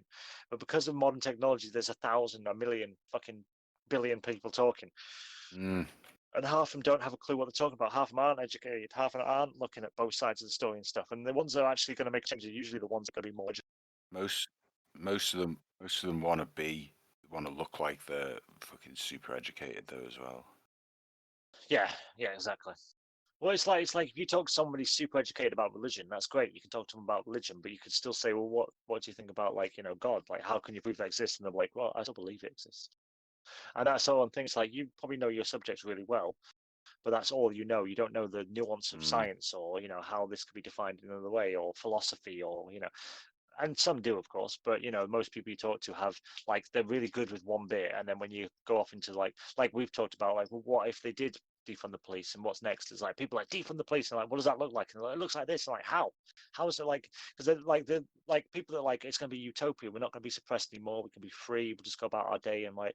But what about when this happens? Oh, we'll deal with it. But how are you going to deal with it? Like, what's the plan for that? What's like the actual details of the plan? And that's the same thing that people don't seem to be discussing. Not yet. That's because it's run by fucking idiots, though. Like a lot of the people involved are idiots. They're being controlled by people who are a lot more intelligent than them, I think. That's what I mean. It's like, what are them is thinking? Like I say, like I couldn't know who Black Lives Matter is. I've heard the name because I've seen something, but I don't know who he is. I never heard him. It wasn't like a celebrity or some sort of person like, an activist that I'd heard of. So they've got an agenda, but the people you hear from are like the celebrity or some random person on the street or someone screaming in the face or someone doing a Twitter thing like this happened and this happened, blah blah blah. They're the people you hear from, and they're not. It's like they're associating with something they're not affiliated with. Yeah, it's like me working for it. It's like me saying fucking McDonald's. I fucking love McDonald's. Blah blah. I don't work for McDonald's. Like it's just somebody's opinion of something. So it's like a fan of Black Lives Matter. That's the idea of it. It's like that's the approach. It's like you can't really take what they say, even if they're right or wrong. You can't take what they say until you figure out what the person who's actually leading it says, because that's the agenda. But it's creating a situation where it's like, if you don't agree, you don't speak your agreement, then you're an asshole. You're in the wrong. And it's like, don't make me forced to agree with you. It's like, I just don't care enough to agree with you. Yeah. It's like, it's not that I don't give a shit. It's not that I disagree with you. I just don't care enough to agree, and I don't have any right to it. There's no law that says I have to agree either. Well, there's no law you have to. They're creating a situation, where you're not allowed to be silent. Creating sides. They're creating sides. They're creating teams. But it's saying white silence is guilt and all this sort of stuff, and literally claiming that people who stand by and don't say things or stand up and don't voice their support for this movement, then you're a racist. And it's like, well, like I was saying, it's like I'm not inspired enough, passionate enough about your subject. It's not a subject that concerns me. I don't know, that's like a white guilt thing, but it's like, but I would be like that with any subject on the planet. It's like religion, anything, if you're like, well, it's not my thing. Bring lightsabers, invent lightsabers, and I believe in it. Yeah.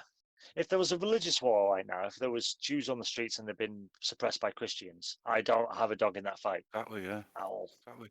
And I don't have a dog in the fight black people against arsehole white people. I don't have a dog in the fight. Yeah, that's it. Not either of those.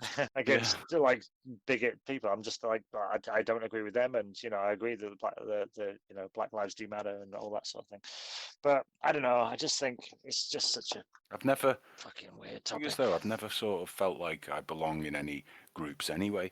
I've never gravitated towards joining a group and Facebook groups and different things, and being part of clubs and whatever. I've never really been interested in anything like that. I'm more of a kind of loner sort of thing. Yeah, and I find that a lot of this exists because of people's need to collectively to get together with people because they can't handle their aloneness. Oh yeah, totally. And I think that's. I've never had that. No, I've not. I don't have that. That's not something that's in me anymore. I don't know. Like I said, I don't know why most people are doing it. I think it goes back to just being angry and confused and scared. That's what I think it is. Because there must be people that are writing because they're like, well, we've started this now. We have to follow this through or the world's going to be worse. Because there is an aspect to that. It's like if you start a revolution and it doesn't go well, the world goes steps backwards. That's it. You go to prison. It's like it's so much harder. Well, yeah, you go to prison, but also even if you don't go to prison, like your cause is dead. So the world remains dead, and it's not gonna they're not gonna have another Black Lives. If this doesn't work, it's gonna be another 50 years before Black Lives Matter comes up. Not that it won't work, because obviously the world is changing. It's just not changing. The thing is, though, mate, there's a lot of black people coming out saying look, you idiots, you've set black movement back 10 years or so. I mean, there was a black British actor who actually was on Twitter the other day, literally saying those words, is saying you fucking literally set us back 10 years. It's like there are people who are. Morgan Freeman has said it multiple times. Yeah, where he's just said, when the people are like, what do you think about racism? He's like, I don't it isn't a thing. You're a person, I'm a person. You're not a white person, I'm a black person. You're just people. That's what he was saying. I was just like, what difference does it make? But the thing is, it's like all of a sudden now there's people, like you were saying before, it's like people expressing much righter-leaning views than you would, or even extremist views. Would never have uttered these things or thought about along these lines if it wasn't for all this shit that's going on right now. Yeah, because it wasn't in it. It's like it's literally setting racism back. It's like charged racism up again for another 10 years almost. Yeah, they've made it a hot topic. Yeah, you're right, actually. And it feels like, is this engineered that way? Under the guise, it's so clever. It looks like it's in support of it, but it's actually it's a self-perpetuating thing. It's created itself again. Mhm. It's recreated Yeah. itself and reignited the issue in society and made, like I said, the way they've dealt with it and all the violence and these different things. How many people are being pushed hard left or hard right now? Oh yeah, yeah. People, and they're going to be surrounding themselves with them two Mm. people as well. People that are scared, especially in America. People that are scared are going to be around other people that are prepared. That are like, "Yep, we knew this was coming," you know. That's it. And then there's going to be people in riots that are like, well, "We don't know what to do. We'll just side with us." Okay, you're my side now. Like I said, the race war is it's the perfect division in society because, like, regardless of what your opinion is, when it comes down to it, your side is already chosen. Like I was saying the other time, it's like you're already wearing the Well, colours of that side, literally. you know? yeah. And like, regardless what your opinion is as a white woman supporting it or whatever the hell a gay man supporting it, it's like, well, when they start killing white people because they're so angry, you're going to have to join the white people. It's that simple. Or die. Yeah, if they start killing off white people, then that's going to That's pretty what much I mean. decide Your it. decision's made for you. But that's also like an argument for why the Black Lives Matter has risen up altogether in the first place. Why it's pulled people together, and so yeah, I get it. I try and understand it from all sides. It's just That's all I do try, really. it's like you're looking at it from a third party, going, why can't they just get along? Why can't everyone just get? You know what I mean? It's like it sounds simple, but it's like two people arguing in the street. Like, why are they arguing over? Just calm down. Because Why can't you just calm the fuck down? both sides, if you get, it's like the hard line on both sides is fucking horrendous. So Oh yeah, totally. it's like, that's not the answer. Killing all the white people is the answer, and just oppressing black people eternally is not the answer. So No. can we not just stop screaming and just solve it? Yeah. I don't understand. But like we say before, who's fucking screaming against racism right now? Going, no, come on, more racism. Yeah, keep the blacks out. There will be people, not that many. Oh, 100% there will There's be. not that many far right groups, And that's the thing. It's like they're not the ones getting screamed at. It's cops, and some of the cops are for sure them type of people, but not all of them. Like there's some people are those type of people, but not all of them. It's probably the same percentages as there is in society as in the police. Maybe a bit more because they're probably a bit eager. I don't know, but I think it causes further tension. Like if you're a cop in the riots and you were on the fence, how to deal with criminals. Maybe you're like new and fresh and think, actually everyone deserves a chance and everyone can be rehabilitated. It doesn't matter if you're a murderer or a rapist, you can turn your life around. And then you get in the riots and someone spits in your face and you're like, oh, fuck that guy. Like he's going down forever. There's Neil in his face, It's harsh the way they judge the police because there's only one way you deal with any situation as a police officer, and that's the way it is already being dealt with by other police officers. Like in a riot, there's only one way you treat that riot is how everyone else is going to treat it. Oh yeah, you're not going to be the guy trying to calm everyone down when 500 people are kicking That's off. it. But also, if half your police unit just go, all right, we're wading in with nightsticks, let's go for it, then that's what you're doing. It's that simple. But you're a police officer. Yeah, exactly. You're not leaving them behind, are you? Yeah. That's it. So it's really hard to judge them, because it's like it's that simple for them. It's like they're a team, and that's the team they're on, and that's their fucking job. That's their job. Yeah. It is a complicated issue, obviously, all the way around.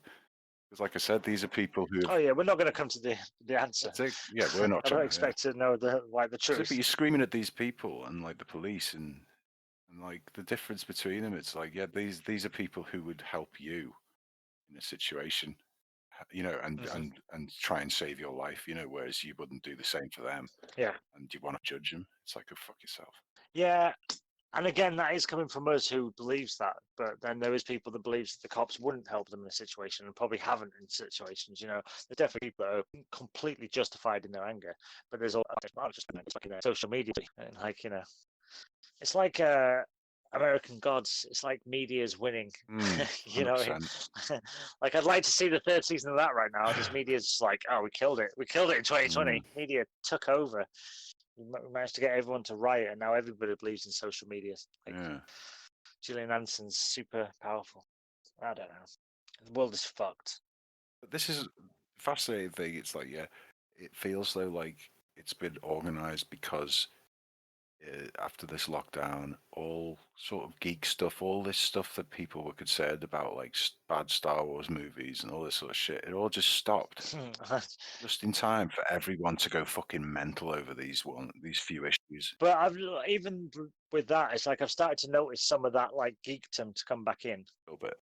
Yeah, a little bit. Like I've been watching like say some Star Wars stuff recently about them, like talking about the new series in the Solo series, not Obi-Wan Kenobi series that they're making and stuff, and then using all the stuff all the technology they used for Mandalorian and stuff. So I have seen bits and pieces like that. But again, it does feel very much like an obvious distraction at the moment. That sort of stuff.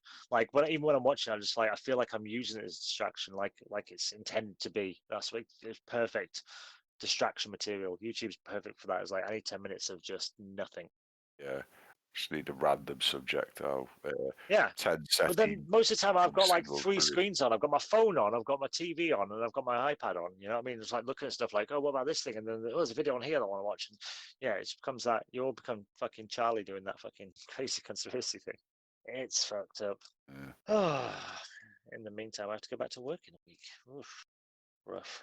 Yeah. So the reality is going to come back hard for people now. Well, the thing is, most people are going to have been sat on their ass watching fucking Netflix, literally, like not looking at the world. Like people I work with as well, like a lot of them wouldn't have, like, they'll know about the Black Lives Matter and stuff, but they won't have like the details and the information. They won't have discussed it for 12 I've hours. noticed, yeah, a lot about like, not that I've encountered lots of people, but like my mum's friends and people like that who have recently, it's like they don't really know much of this. This hasn't, COVID is still the topic for them. They are almost Yeah. completely unaware that any of these riots are happening and what really is happening. It's not being reported. Yeah, oh yeah, totally. And again, it's another one of them things where if you start talking about, well, there's a civil war in America and this is building up, they're like, you're crazy. I'm like, nah, you'll see. I really think this year is going to be the time you see. But I honestly think anything can happen. Literally within the next week, everything could have calmed down. It's like, it feels like the world is just on this weird time schedule where things sort of matter and don't matter at the same time.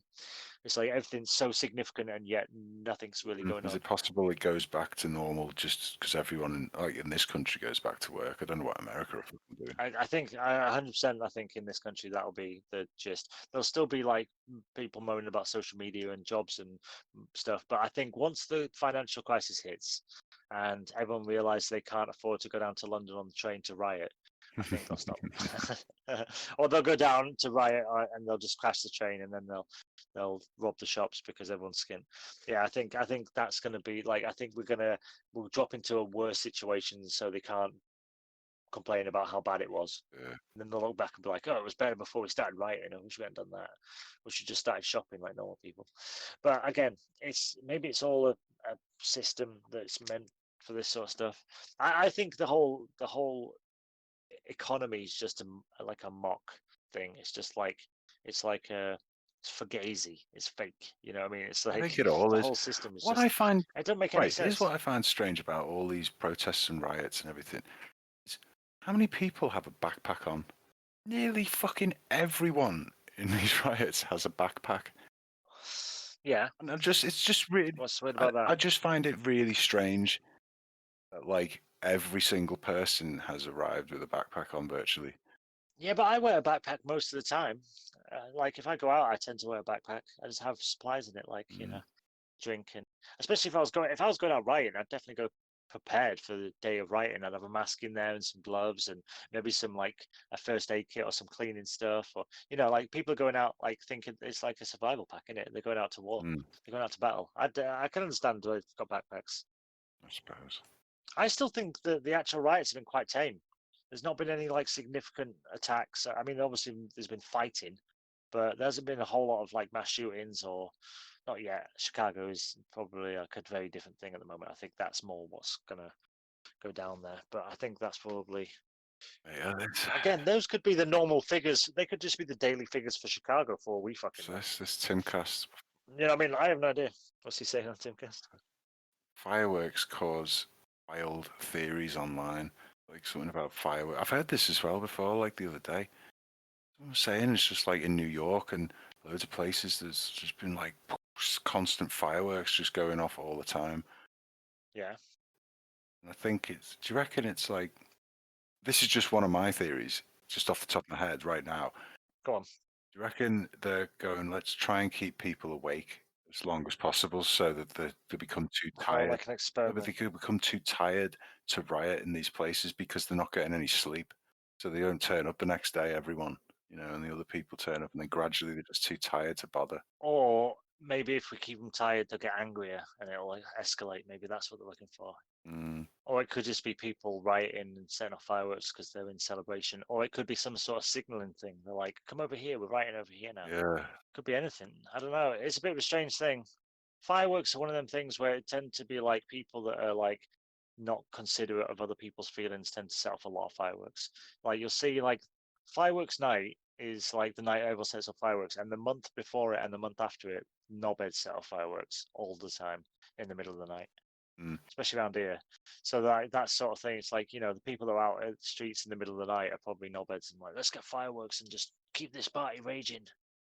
Or it could be, yeah, it could be any sort of I think with a lot of these protest locations, the hot zones like Chaz area and whatever else, Minneapolis, whatever, Chicago, it's I think it's attracting a lot. All the criminals are coming out, you know, on the streets because they know the police are just like hands are tied right now, so they're running amok, they're going crazy. Like you said, like we said before, totally. It's like the Joker's gang having a fucking meetup with all the other gangs, henchmen all like having a fucking crazy fucking shooting fest. It's just Arkham City. Yeah. Well, that's the thing. It's like if someone set off fireworks in the middle of the city, like on a like last year, they could go and get arrested. But because they're now surrounded by 1,000 or 10,000 or 20,000 other people that are ready to smack a copper, no copper's going in there to arrest a guy for fireworks. You know what I mean? Or shooting his gun in the air or whatever. Yeah. Fuck knows. Or they might just be hits. There might just be like a hit squad going around taking people out. Boom. Big explosions to like I reckon, yeah. rob a bank and Just stuff. setting off fireworks constantly just to cover all the gunfire that goes on in the area as they go into a building and just clear a building and just execute a load of clear people. a building. Just gun. Take out like a whole block. And they got people just. But that sleep thing's interesting because that I watched a thing about this craziest sleep experiment ever, where they locked these 5 prisoners in a room and put this gas into the room, so they stayed awake and they couldn't fall asleep. And they kept him in this dark room, and like after a couple, like they were screaming, they were like, "No, stop pumping the gas in!" And after a couple of days, it went silent. Like there was apparently real loads of scream. They were screaming, and it went silent. And they left him in there for like another 4 days with this gas. And when they opened the door, the guy that'd been screaming had like killed himself and been eaten by the others. And they'd all like taken, they were ripping their skin off and eating it. And they were like, no, close the door, leave us in here, leave us in here. Like leave the gas on, leave us in here. And they were screaming for like to leave it on then. And when they took them out, all of them died. It was this fucked up thing. But they basically became like, do you know the thing from The Descent? That's the one where they go underground, isn't it? You know that fucked up like Wendigo type thing that's under there. That's what like they all looked like these crazy fucks. They'd like removed their clothes. There was piles of shit. The floor was like they'd filled the floor with water and stuff. It was like they made this like swamp thing. It was proper fucked up. And yeah, all of them died. Once they took it out of them, they like their heart would stop. Basically, when they fell asleep, they died. So like the first one fell asleep, and then they tried to do some other stuff, and they started pumping the gas in again. And they tried to move him again. They had to forcibly remove him, and the guard was killed trying to remove him. And then when they actually got him out, when they each fell asleep, eventually fell asleep, the heart stopped. Wow. And they were saying it was about this gas, but they were like they went completely insane and fucking crazy, fucking like Russia people. Yeah, somewhere like Russia. It was like Russia or Siberia or something. Yeah. It was like World War II or something. It was some crazy fucking scientist they had back then. It was like, let's try this on people. Let's see if this works on people. Remember in like the kind of mid 2000s, there was like, it was around when we were at uni. Sort of Big Brother had just kicked off and all that, you know, a few years earlier. Like, so it was all that reality TV thing. And I remember they had a show about sleep deprivation. And they had people in a Big Brother house and they weren't allowed to sleep, but they actually were. They were allowed to sleep like 20 minutes a day or something. Yeah. They were only allowed a tiny bit, but yeah, they had lots of tasks and they had to lie down in beds and stuff. And it was like they were just constantly dropping out and everything. And I remember watching it at one point, and this guy was just sitting there, just like staring off into space. And then someone, like a serial killer. Yeah, and then one of the others kind of said something to him, and he went, "Huh?" Like this is like a week in or further in or whatever. Yeah. I think they only lasted like 6 or 7 days. Like they only literally got a week. They had to stop it because they were getting sick. This guy saying like any longer and you'll die. This guy goes, yeah, some doctor actually stopped the whole thing, and then like, yeah, but this guy goes like, huh? Like he said something to him, and the guy goes, huh? Like that, and then he goes, well, what's up? And he goes, oh, it's like I didn't know what was happening then. And then he goes like, I thought I was the president of Australia, not the prime minister of Australia. Something, and he goes, and then I literally thought I was about to give a speech, and then you said something, and I realised it was. I'm sat in this room. And you Yeah, could tell imagine he was like, yeah, genuine. maybe that's the way to look into it. He genuinely believed that, you could tell. Oh yeah, he's just completely. He was dreaming. Well, that's the thing. His brain was producing dreams while he was awake. That was That's it. like he's forced himself to stay awake, and his brain's just daydreaming. I do that sometimes, where especially if I have a smoke, then I'll just be like, I'll sat there and I'm like, I've just been staring off into space, daydreaming for the last 10 minutes, thinking about a story in my head, and I'm like, I was kind of asleep, but I was fully immersed in it. Then I'm like, shit, what was I doing? I do that.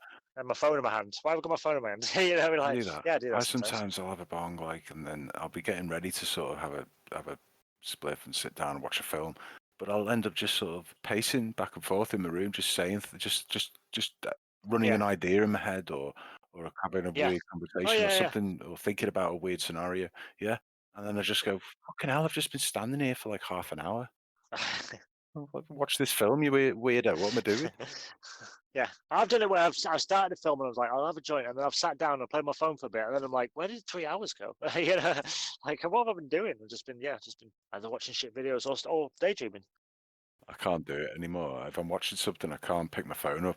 Otherwise, I'm literally just not paying attention to what's being said. Oh yeah, I started watching Solo yesterday.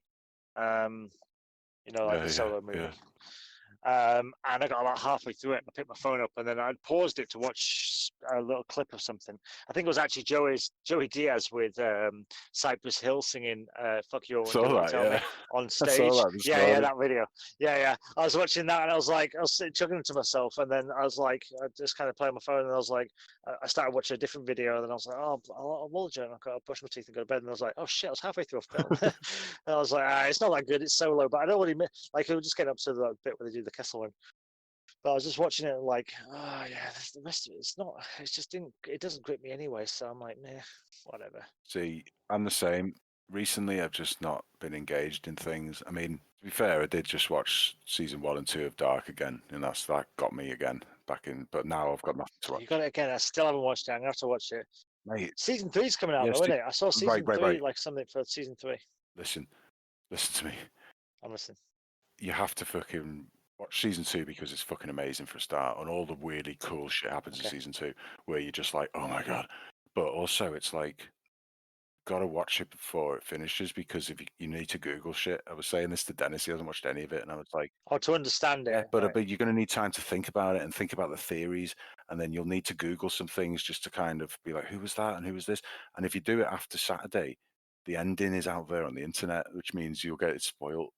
Wait, Saturday season 3? Is that when season 3 comes out? Right. Yeah. Right, get this right as well. You know what I was saying about the numerology of it? Yeah, you were saying 21. Yeah, 21st of June, was it? Well, yeah, it's like the show starts on the 21st of June 2019. So it was a year ago to the day that I restarted watching it the other day on the 21st. Right, that's weird. And so it was a year ago to the day that the show started. And season 2 is in 2020. And the end of the world in Lost in Dark takes place on Happens in 2020, right, yeah. the 27th, on Saturday, the day of its release. Oh, does it? Oh shit. In the show, that's the day the end of the world. I should watch it. How many episodes is in the first season? Or in each season? 10 in the first season and 8 in the second. Oh, so I can't watch that in one day. That's too much. Okay. Oh yeah, I've only got like 2 or 3 days. You could do the first. You could, because it's like an hour-long episodes. more or less. I might watch the first season tomorrow if I can, if I get a chance. You'd easily get season 1 and 2 done in like 2 days. Well, the problem is, I said for the next 2 days, I'm gonna be building a decking on top of the boat. Oh, maybe not then. Yeah. 2 or 3 days, so I might be able to watch it.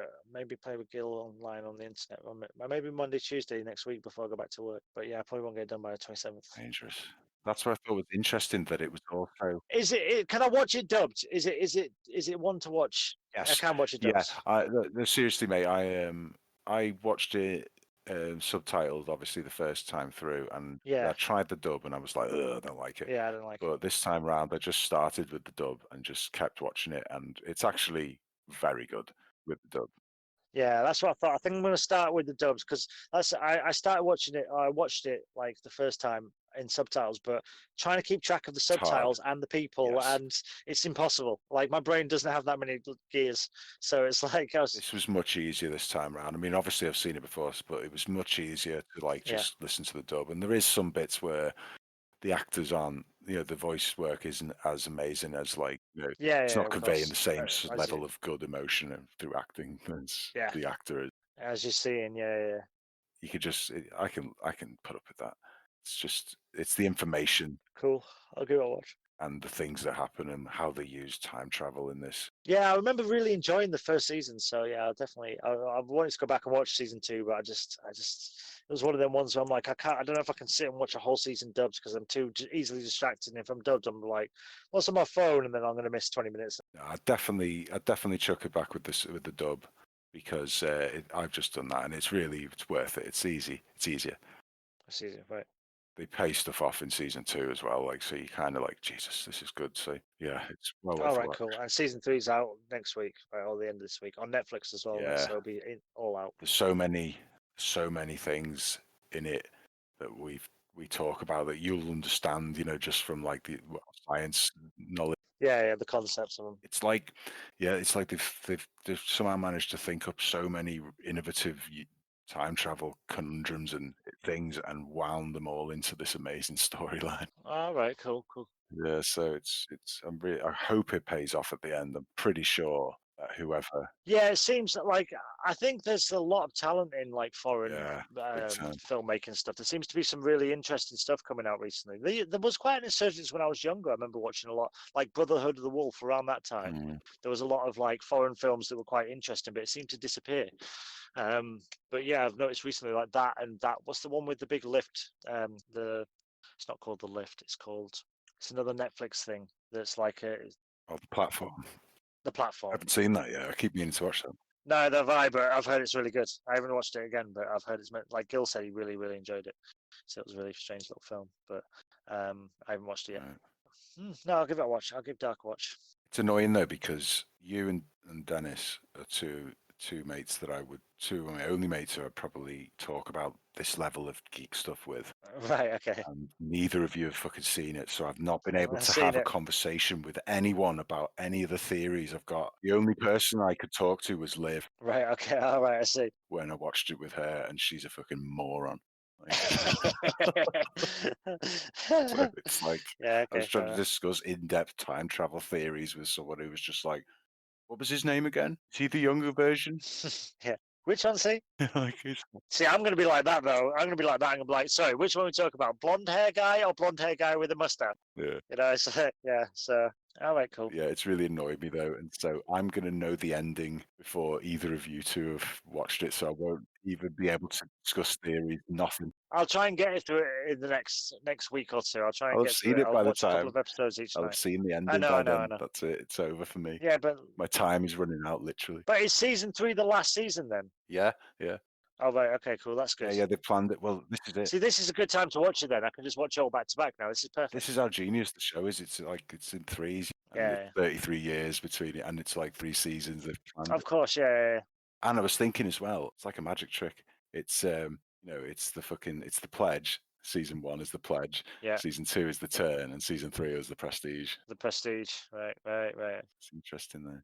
Okay. All right. Okay. I'll watch it. You've got me hooked. The magic was you sold me with the magic reference. The prestige.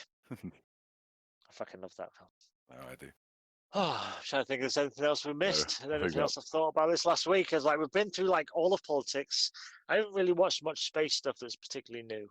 I've watched a couple of things like recently. I actually watched a really good thing where a guy talked about an old sci-fi story about the robot at the end of the world. And it's like, I haven't actually read the book, but I might actually read it. It's meant to be a whole story. But basically, I'll give you the synopsis and it'll probably spoil it, but it'll be interesting. But it talks about this, like in the future, we create an AI and we say to AI, like, what's the point of what's the point of the universe? What's the point of all? And the AI says, I don't have enough data at this time to answer. Just literally heard this. Oh, really? Really? Oh, I must see. Me and you are following the same circles. Interesting, though, isn't it? Yeah. So, did you listen to the whole thing?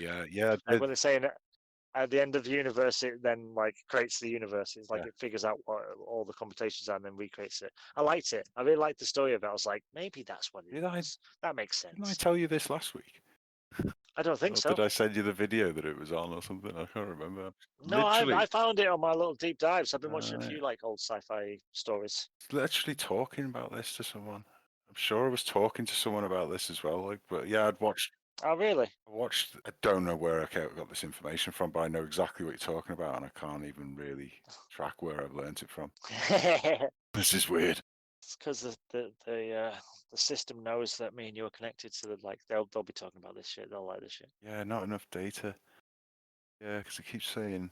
Yeah, and it's like not enough data to answer that those questions. And it's like that question. And eventually, it's like still not enough data. At the end, it has enough data. Eventually, like after but humanity's already died out, and it's still just traveled through the universe until it's like had time to compute the question, and then it's like 42, and then it creates a new universe. Be like, I need someone, to make this universe, to make this answer be necessary.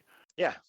Like, so it has to create someone like the universe again or something. It creates the universe, it creates the Big Bang. It's like it finishes with like and on the first day he created Earth. It finishes with that concept. On the first day he created light and then the seas and blah, blah, blah. That's how it finishes. But like it talks about him as like a computer, a super AI intelligence that's outlived man. Yeah. Either way, it was a very cool story. I heard that and I was like, oh, that's cool. Like I like little sci-fi stories like that. I like it when it's some weird. It's sort of like a negative, positive ending, but it's kind of interesting.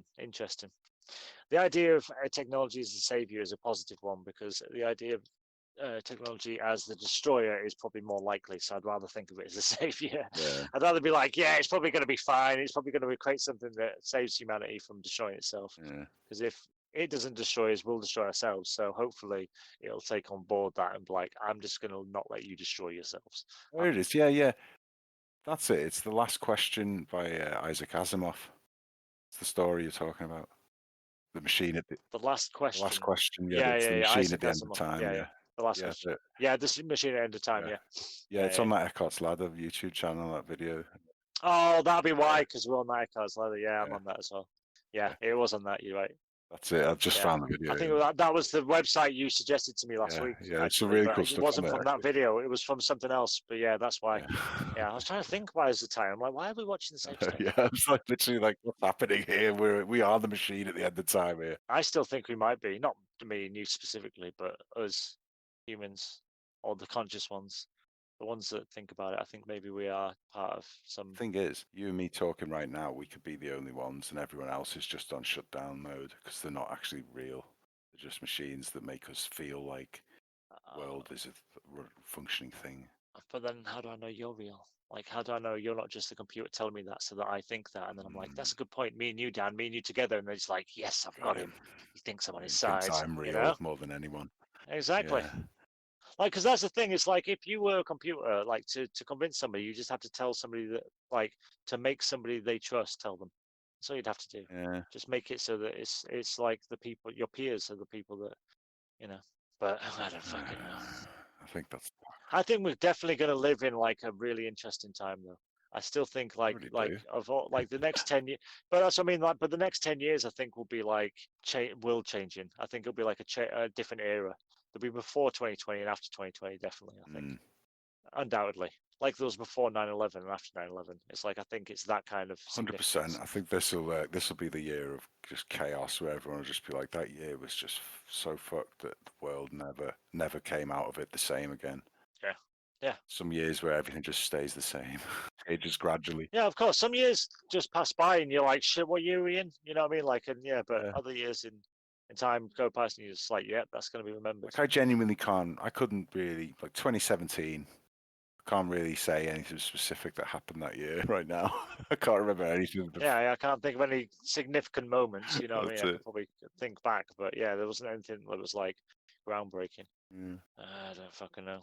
But this one will be remembered. This one, you're going to be like, what were you doing in 2020? And I was like, sat on my ass all the time, doing some working out, not much. It's the weirdest thing about it is like, it's, we have done very little this year already, and it feels like more has happened than anything. Yeah, than any year previous, And everyone's been inside just doing nothing. How is everything so psychotic?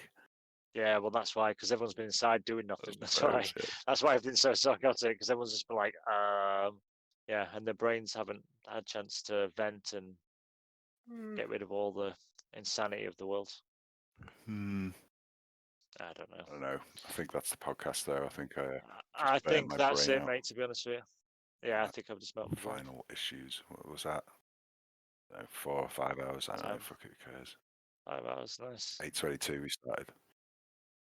I tell you something. I mean, now that we've finished the podcast, I'll tell you something that I found out this week, which I just know who gives a shit. I'm only kidding. Did you know that they do deep fake porn? Do you know the deep fake face changing thing? Oh, Do you know there's porn of that? that's brilliant. Dude, it's brilliant. Some of it's great. There's like, it's like I didn't know this existed, right? And I was just like, I saw something, I'm like deep fake, and it was like Emma, what's her face, Hermione. Oh, Emma Watson. Watson, yeah. And I was like, wow, that it looks like her. But then there's like Scarlett Johansson. There's the chick that's plays the Queen in Game of Thrones. Yeah. Both of them. Yeah, you know. There's all sorts of stuff. It's fantastic. It's just. It looks really good. Some of it looks shite, but some of it I was just like, wow, that looks like that person. It's just a website called Mr. Deepfakes. Yeah. Yeah. Well, like I said, I did it in like a thingy town, but I was just like, wow, did not know that was a thing. And like I say, some of it is convincing. There's one that was, who the fuck was it? Oh, there's an Alison Brie. That's quite hard. Alison Brie. Oh, is there? I hadn't seen that one. Wow. But yeah, you should check those out because that's a good half an hour of watching for you. You'll love it. Blew my mind. I was like, wow, that looks like a famous actor. And like, I was just thinking, like 5 years, and you'll be able to do that with anyone's face. That's porn sorted. You never have to make a new porn. You'll just have a thing that you could just put someone's face. I was thinking that the other day about our kind of, the female scenario situation. Where I was like, yeah, I don't think I could live with a woman, and blah blah blah. And then I thought, yeah, aren't we going to be at the point where in the next 10 years we're going to have some sort of brain interface, which means Musk is working on that, right?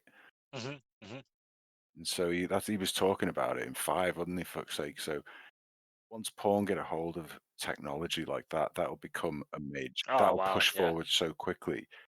They're going to have. Oh, it's just going to become like Demolition Man, right? Yeah, exactly. Before we're too old even to stop having sex, we're going to be able to just have AI porn sex, like in fucking virtual reality with whoever we want, And so I think, some sort of suit. Become less of an issue. Women will be like, "Meh, fuck men," and then we'll be like, "Yeah, sounds fine." Cool. We got VR porn. We got virtual reality Matrix porn. What are you? I'm sleeping with banging every. I saw one that was Alita Battle Angel. They put Alita Battle Angel fucking face on this girl. Anyway. And it looked good. And but it was weird anyway because it's animated. Giant so eyes, it was like, it looked kind of still. Yeah, it was super. Like I say, I spent about 10 minutes watching this shit, just for the fascination that it existed. It was just like I'd found a new thing that existed. That was like, I did not know the world had got to this point of craziness. It's like, okay, fair enough. That's where we are now. This is it. It's just a new thing that exists in our world. Will definitely. That VR, the brain interface, that'll push forward so quick once porn gets a hold of it. Oh yeah, like same as DVDs and virtual reality and all that shit. Yeah. All that stuff. Yeah. So it's gonna be weird, that, man.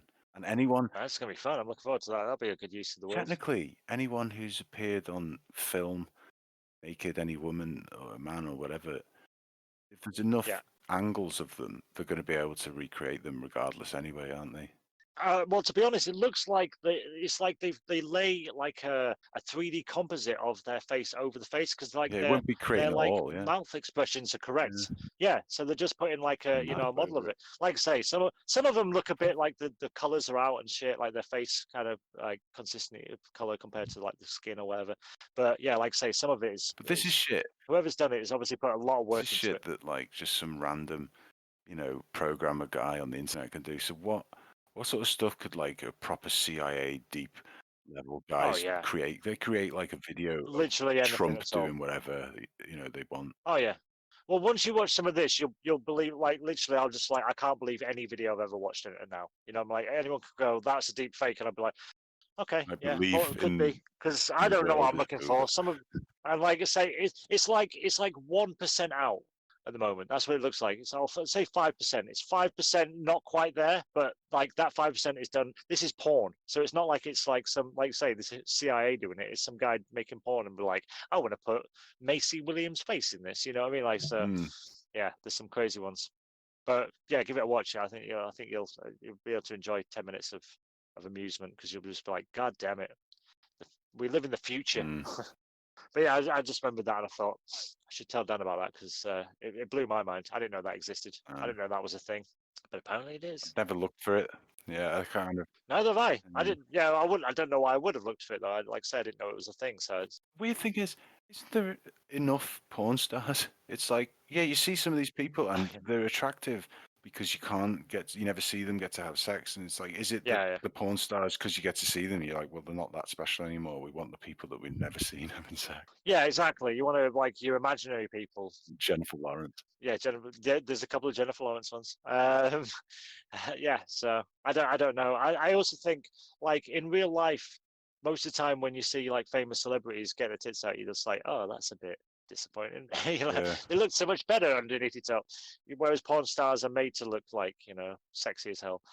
Whereas in films, they don't make them look like porn stars. They don't do them up and airbrush them. They just make them look like normal. Usually, it's normally meant to be some sort of like positive model of a woman. But yeah, as I say, it's just a new thing that exists in our world right now, which I didn't know. 2020 has been full of surprises, both bad and good. That's the best thing. I think we'll all look back at 2020 fondly eventually, because it'll be like, God, that was a fucking exciting year, and everything else has been shit. And we lived through it. Once we survive it, yeah. Oh, it's going to be shit coming out of it. Yeah, it's all been shit before, shit after. Yeah, I think it'll be shit coming out of it. I think the next couple of years will be shit because everyone will be too fucking scared to do anything, and everyone will be skinned. And yeah, I think it's going to go to a shit time. But I think 3 months off and fucking loads of TV and films and shit. And yeah, we'll see. But I do think cinemas are going to die. That's something I learned to talk about. Cinemas are probably dead, aren't they? It looks like it's game over for cinemas. I think so. Which is a shame. I like cinemas, but if it means we get stuff sooner and it didn't bother me. With easier ability. I've never wanted to sit in a room with people I don't know and watch a film. See, I like the process of cinemas. I like sitting there and watching a film on the big screen and the excitement of it. Well, I like the technical thing that it is a big screen, and yes, just the fact that it's a spectacle is exciting. But yeah, if I could do that, but also, I could do that in my backyard or in my own house, then I would. Yeah. And the thing is, if cinemas do go under, then stuff like projectors and stuff will probably get cheaper because they'll be like more used and there'll be more research into them and they'll get better. Cheaper. Same with DVDs and stuff. Popcorn will get cheaper. Even cheaper popcorn. Yeah, because you're not going to buy popcorn for anything other than movies. This is it. The whole popcorn industry is just based on the cinema. Entirely based on movies. Yeah. You eat popcorn at any other time. Have you ever? Maybe like at a sports event, in America, like at the baseball, they might eat popcorn. Yeah, but I don't know, but I've never eaten it for anything other than watching film. I don't even like popcorn that much, to be perfectly honest. It gets in my teeth. Never go, oh, fancy a bag of popcorn or a thing of popcorn. Yeah, I never even sit watching a film and just be like, oh, I could really do some popcorn now. I only eat at the cinema if I'm starving. I'm like, I'll just get some popcorn. Or if there's a girl. Yeah, it's free. Cool. Right, let's call it there because I'm losing the will to discuss. Yeah, I've had enough of topics. But I'm going to watch that. I'll watch that video tomorrow, that one you sent me about the crazy fucking shit in space, invisible aliens. Oh, yeah, there's a weird one, that. Yeah. And if you see anything cool, send it my way. I'm always eager to look. We need to make sure we get one in before next. What day are we on today? Tuesday. Yeah, I go back to work next Wednesday. All right. So a week tomorrow. So we'll get another chat in before then, Okay, there we go. That's the end of the podcast. As per usual, that famous podcast speciality, ending in the middle of a sentence, never knowing what the hell he was going to say. I don't even know. I don't remember what he was going to say. So yeah, there we go. That was the podcast, That Famous Podcast, Word of the Horde, YouTube channel. I'm Dan. He's been Chris. And as always, people, just take care of yourselves. Be careful out there. There's a lot of crazy people out there. I'm out there for a start. So, keep your heads on a swivel, is what I'm saying. Okay? Goodbye. Thanks very much. Bye.